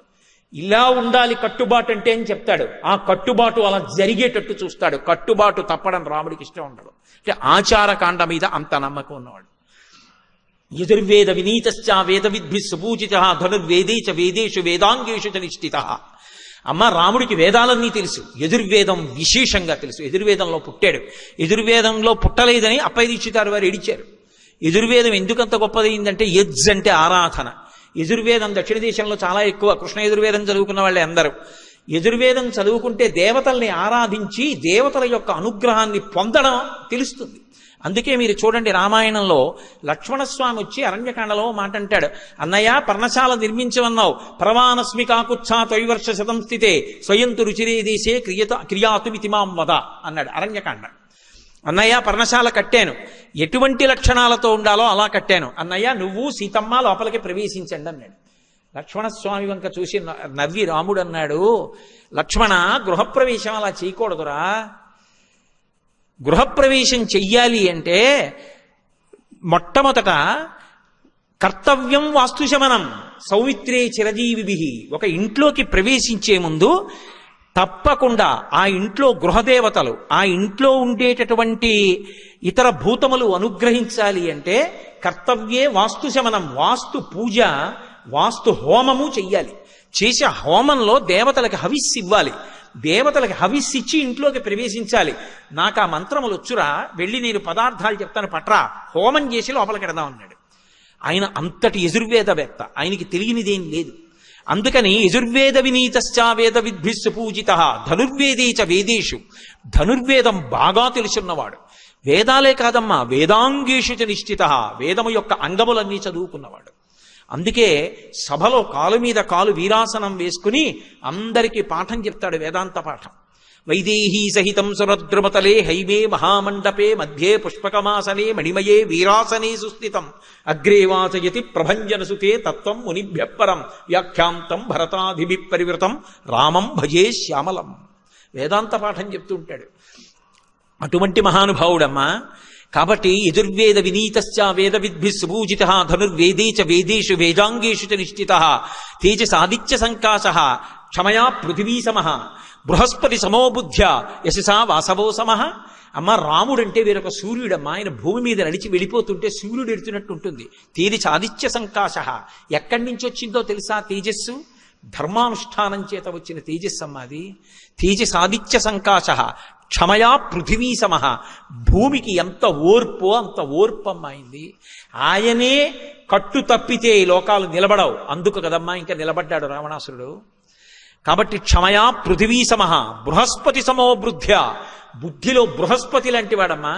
యశసా వాసవో సమః కీర్తిలో ఇంద్రుడి లాంటి వాడమ్మా ఆయన. అటువంటి మహానుభావుడమ్మా. రక్షిత జీవలోకస్య ధర్మస్య పరిరక్షిత రక్షిత స్వస్య ధర్మస్య స్వజనస్య రక్షిత. ఆయన లోకాలన్నీ రక్షిస్తాడు. ఆయనని నమ్ముకుని ధర్మాన్ని నమ్ముకున్న వాళ్ళని ప్రత్యేకంగా రక్షిస్తాడు. వాళ్ళ కోసం నిలబడతాడు. వీరరాఘవ విజయరాఘవ అని 2 పేర్లు అందుకే ఆయనకి. ఎప్పుడూ ధనస్సు పట్టుకుని నించుని ఉంటాడు. ఎవరు ఆయనని నమ్ముకున్నారో వాళ్ళ కోసం ఎంత కిందకైనా వచ్చేస్తాడు. తులసీదాస్ గారు రాత్రి నిద్రపోతున్నారు. ఆయన ఇంటి గోడకి కన్నం వేసి దొంగలు లోపలికి వెళ్ళారు. లోపలికి వెళ్ళిన తర్వాత ఏదో తులసీదాస్ గారి ఇంట్లో ఏముంటాయి, ఓ జపమాల, ఓ పురాణం పెట్టుకునేటటువంటి పీట, ఇలాంటివేవో ఉంటే ఇంతకన్నా ఏమీ దాచలేదు దుర్మార్గుడు అనుకుని మూట కట్టుకుని వాళ్ళు ఆ మూట మెల్లిగా లాగేద్దామని అక్కడ పెట్టుకుని వాడు తల బయటెట్టాడు. పెట్టేటప్పటికీ నీల సంకాశమైనటువంటి వర్ణంతో మెరిసిపోతున్న పాదాలు, బంగారు పావుకోళ్లు కనపడ్డాయి. వాడు కొంచెం పైకెత్తి చూశాడు. పట్టుబట్ట, కొంచెం ముందుకు పెట్టిన మోకాలు, నడుం, విశాలమైనటువంటి వక్షస్థలం, ఆ పక్కన భూమి మీద ఊంచి ఉండి మనుతిరిగినటువంటి ధనస్సు, దాన్ని పట్టుకుని ఒక ఆయన ఇలా చూస్తున్నాడు. చూసి తల లోపలికెట్టాడు. రే బయట ఎవడో ధనస్సు పట్టుకుని ఉన్నాడు రా అన్నాడు రెండో దొంగతో. రెండో వాడు కొంతసేపు అయ్యాక తల పైటెట్టాడు. పెడితే ఒరే ఆయనే కాదురా, పక్కన ఎర్రగా ఇంకో ఆయన కూడా ఉన్నాడు రా అని మళ్ళీ లోపలికి వచ్చారు. వెళ్ళిపోతారేమో అని తెల్లారే వరకు కూర్చున్నారు. వాళ్ళిద్దరు వెళ్ళరు. ఆఖరికి తెల్లవారిపోయిందంటే తెల్లవారిపోయాక తులసీదాస్ గారు నిద్రలేస్తారా? తెల్లవారుజాము సమయం అయింది. తులసీదాస్ గారు నిద్రలేచారు. ఇంట్లో ఇలా బయటకు వచ్చేటప్పటికి దొంగలు ఇద్దరు కూర్చుని ఉన్నారు అన్ని మూట కట్టుకుని. ఆయన చూశారు. నమ చౌరాయచ శిష్యాయచ భేన్యాయచ శకత్యాయచ ప్రవాహ్యాయచ. దొంగలో కూడా ఈశ్వరుణ్ణి చూస్తారు ఆయన. ఆయన అన్నారు, అయ్యయ్యో అదేమిటి అలా మూట కట్టు కూర్చున్నారు, వెళ్ళిపోయారా అన్నారు. ఆ పాటి ఇంగిత జ్ఞానం మాకు లేక కాదు. బయటికి ఎడదామంటే ఇద్దరు నించున్నారు. ఒకడు నల్లగా ఉన్నాడు, ఒకడు ఎర్రగా ఉన్నాడు. రాత్రంతా నించునే ఉన్నారు. పైగా చేతిలో కోదండాలున్నాయి. ఇలా చూస్తున్నారు. కానీ అంత అందంగా ఉన్నారు. అలా చూసిన వాళ్ళ అందం ఏమిటో అలా ఉంది. ఎవరు వాళ్ళని తులసీదాస్ గారిని అడిగారు. తులసీదాస్ గారు బోర్న ఏడ్చారు. ఇంతోటి నా పురాణ పీఠం ఆచమన పాత్ర కోసం రాత్రంతా నించున్నారా రామలక్ష్మణులు ఇద్దరు కాపు కాయడానికి. కాబట్టి మహానుభావుడు ఆయన ఎవరి కోసం రాలేదు. ఒకనొకనాడు త్యాగరాజస్వామి వారు దక్షిణ దేశంలో వచ్చిందే ఒక్కసారి యాత్రకి. ఓ జమీందారు ఇంటికి వెడితే జమీందారు గారు ఏదో 500 రూపాయలు ఇచ్చాడు. ఇస్తే శిష్యుడు అన్నాడు, మా గురువుగారు డబ్బులు ఇచ్చుకోరన్నాడు. మీ గురువుగారు శ్రీరామనవమి ఉత్సవాలు చేస్తారట కదా, ఉత్సవానికి ఇస్తున్నాడు, రాముడి కోసం ఇచ్చాను తీసుకోమన్నాడు. రాముడి కోసం ఇస్తే మా గురువుగారి కోసం కాదు కదా, అతను తీసుకుని ఆ పల్లకి బొంత కింద ఎట్టాడు. పల్లకి వెళ్ళిపోతోంది అరణ్యంలో. మరునాడు దొంగలు అట్నుంచి వచ్చారు. అందరూ పారిపోతున్నారు బాటసారులు. ఈ పల్లకి మోస్తుండగా శిష్యుడు అన్నాడు, గురువుగారు మనం కూడా వెనక్కి వెళ్ళిపోదాం అన్నాడు. ఎందుకురా, మన దగ్గర ఏముందని, వాళ్ళు వస్తే మాత్రం ఏం పుచ్చుకుంటారు, పో ముందుకన్నాడు. అంటే ఆయన నసిగాడు. ఎందుకు నసుగుతున్నావు అన్నారు. నిన్నటి రోజున జమీందారు గారు 500 ఇచ్చారండి, తీసుకున్నానన్నాడు. ఎందుకు తీసుకున్నావు అన్నారు. మీకోసం అని తీసుకోలేదు, రామనవమి ఉత్సవాలకి రాముడి కోసం తీసుకున్నానన్నారు. ఎక్కడ పెట్టామన్నారు. మీరు కూర్చున్న పల్లకీలో మీ బొంత కిందే ఉందన్నాడు. అయితే అది నా డబ్బు కాదుగా, రాముడిది కదా. అవును, రాముడు ఇచ్చుకోవాలనుకుంటే దొంగలకి ఇచ్చుకుంటాడు, దక్కించుకోవాలంటే దక్కించుకుంటాడు, నీకెందుకు నాకెందుకు పద. పల్లకి వెళ్ళిపోతోంది. దొంగలు రానే వచ్చారు. వీడు ఒక్కడు ధైర్యంగా వెళ్ళిపోతున్నాడు. ఏమిటంటే పల్లకీ దగ్గరికి అంత దూరం నుంచి కొంచెం దగ్గరికి వచ్చారు. వెంటనే ఆజానబాహుం అరవింద దళాయతాక్షం, ఆయన పెద్ద పెద్ద కళ్ళతోటి రామలక్ష్మణులు ఇద్దరూ కోదండాలు పట్టుకుని కనపడ్డారు. ఎలా? ఆకర్ణాంతము బాణాన్ని లాగి పట్టుకుని ఉన్నారు. వాళ్ళిద్దరూ వెనక్కి తిరిగి పరిగెడుతున్నారు, వీళ్ళిద్దరూ తరుగుతున్నారు. అలా చాలా దూరం వెళ్ళిపోతున్నారు. కానీ వాళ్ళు మధ్య మధ్యలో వెనక్కి చూడటం ఎందుకంటే బాణం వదిలేస్తే వదిలేశారు, కానీ ఇంత అందంగా ఉన్నారు ఏమిట్రా అని చూశారు. చూసి పారిపోయారు. మర్నాడు పొద్దున్న త్యాగరాజస్వామి అలాగో ఆలస్యం అయిపోయింది, చెట్టు కింద పడుకుందాను రా అని చెట్టు కింద పడుకుని అనుష్ఠానం చేసుకుంటున్నారు. ఆ దొంగలు ఇద్దరు మళ్ళీ వచ్చారు. వచ్చి నేల మీద పడి నమస్కారం చేసి, అయ్యా బుద్ధి గడ్డి తిని నిన్న మీ దగ్గర ఏమైనా ఉందేమో దొంగతనం చేద్దామని వచ్చాం, కానీ దొంగతనం ఏం చేయలేదు కానండి, ఎవరో ఇద్దరు మమ్మల్ని చంపడానికి ధనస్సు పట్టుకు బాణాలు పట్టుకుని వచ్చారు. ఎంత బాగున్నారో మీ సేవకులు, మమ్మల్ని కొట్టేశారు కానీ ఒక్కసారి వాళ్ళిద్దరినీ చూపిద్దురు అన్నారు. త్యాగరాజస్వామి దొంగల పాదాల మీద పడ్డారు. రే మీరు అదృష్టవంతులరా, మీకు దర్శనం అయింది, నాకు అవలేదురా. ఇంకా తన భక్తుణ్ణి నమ్ముకున్న వాణ్ణి రక్షించడానికి అంత కిందకు వచ్చేస్తాడు ఆయన. అందుకే వీరరాఘవ విజయరాఘవ. అందుకే మహానుభావుడు రక్షితా జీవలోకస్య ధర్మస్య పరిరక్షిత రక్షిత స్వస్య ధర్మస్య స్వజనస్య చ రక్షిత. అమ్మ ఏం చెప్పమంటావమ్మా ఆయన గుణాలు? కబీర్ దాస్ గారు అంతటి వాడు ఓ మాట అన్నాడు, ధరతీ సబ కాగజకరవు లేకిని సబ బనరాయ్ సాత్ సమందికి మసికరవు హరిగుణ లిఖా నజాయ్ అన్నాడు. ఈ భూమండలాన్నంతటినీ కాగితం చేసి సప్తసముద్రాల్ని సిరా చేసి అరణ్యంలో ఉన్న చెట్లన్నీ నరికి ఆ కలపనంతటినీ చేసి కలం చేసి ఈ సప్త సముద్రాలు తీసుకెళ్లి సిరాగా పోసి భూమిని కాగితం మీద హరి యొక్క గుణములను రాయడం మొదలు పెడితే నాకు ఇవేవి సరిపోవు పదార్థాలు అన్నాడు. అన్ని గుణములు ఉన్నవాడి గురించి నేనేం చెప్పను, కాబట్టి నాకు చెప్పడం సాధ్యమయ్యే విషయం కాదు, కానీ ఏదో అందించడానికి ప్రయత్నం అంతే. అన్ని గుణములు కలిగిన వాడు. ఇక బాహ్య సౌందర్యం అంటావా? త్రిస్థిర త్రిప్రలంభశ్చ త్రిసమ త్రిశుచోన్నత త్రితామ్ర త్రిశుచ స్నిగ్ధ గంభీర త్రిశుచోన్నత. అమ్మ 3 స్థిరంగా ఉంటాయి, 3 పొడుగ్గా ఉంటాయి, 3 తెల్లగా ఉంటాయి, 3 నున్నగా ఉంటాయి. ఆపాదమస్తకం వేదిక మీద కూర్చుని చెప్పడానికి వీలు లేనటువంటి అంగప్రత్యంగములతో కలిపి ఇక్కడ నుంచి ఇక్కడ వరకు దేన్ని విడిచిపెట్టకుండా వర్ణించి చెప్పేశారు రామలక్ష్మణులు. సీతమ్మ తల్లి ఆనందం ఏమని చెప్పమంటారు? ఇన్నాళ్లకి రామోపాసన చేసి అలా రాముడి గుణములు రాముడి శరీరం అంతా వర్ణించగలిగినటువంటి ఒక ఉపాసకుడు లభించాడు. ఆవిడ ఎంత ఆనందపడిపోయి ఉంటుంది అసలు. అంత సంతోషం పొంది అంత నమ్మకం పొందింది ఖచ్చితంగా రాముడి పనుపున వచ్చిన దూతయే. ఇంత నమ్మకాన్ని ఆవిడ పొందింది అన్న తర్వాత అప్పుడు ఒక్క మాట అన్నారు, వానరోహం మహాభాగే దూతో రామస్య ధీమతః రామనామాంకితం చేదం పశ్యదేవ్యంగుళీయకం ప్రత్యయార్థం తవానీతం తేన దత్తం మహాత్మనా సమాస్విషి భద్రం తే క్షీణ దుఃఖపలాహ్యసి. అమ్మా నేను వానరుణ్ణి, రాముని యొక్క దాసానదాసుణ్ణి, పేరు కూడా చెప్పరు. వానరోహం మహాభాగే దూతో రామస్య ధీమతః, బుద్ధిమంతుడైన రామచంద్రమూర్తి యొక్క దూతనమ్మా. నేను రాముడి పనుపున రాముని యొక్క ఉంగరాన్ని తీసుకొచ్చాను. ఇదిగో అమ్మా నీ యొక్క ప్రత్యయార్థం నీ నమ్మకం కోసమని చెప్పి ఈ ఉంగరాన్ని ఇస్తున్నాను. తేనదత్తం మహాత్మన, తల్లి ఈ ఉంగరాన్ని పొంది సమాస్విషి భద్రం తే క్షీణ దుఃఖపలాహ్యసి, నీ యొక్క దుఃఖమంతా ఈ క్షణంతో నశించిపోయింది. నువ్వు ఇక సమాశ్వాసాన్ని పొందుతావు, నువ్వు ఎంతో సంతోషంగా ఉంటావు, అమ్మా నన్ను నమ్ము అని పరమ సంతోషంతో ఆ ఉంగరాన్ని తీసి సీతమ్మ తల్లి చేతిలో పెట్టారు. పెట్టగానేట మహర్షి అన్నారు, గృహీత్వా ప్రేక్షమాణాసా భర్తుక్కర విభూషణం భర్తారమివ సంప్రాప్త జానకీ ముదితాభవత్. అనుకోని కాలంలో అకస్మాత్తుగా రామచంద్రమూర్తి వచ్చి ఎదురుగుండా నిలబడితే ఇంతకాలం నుంచి చూడాలి చూడాలి చూడాలని తాపత్రయపడుతున్నటువంటి రాముడు ఎదురుగుండా వస్తే పులకాంత అయినటువంటి సీతమ్మ సిగ్గుపడి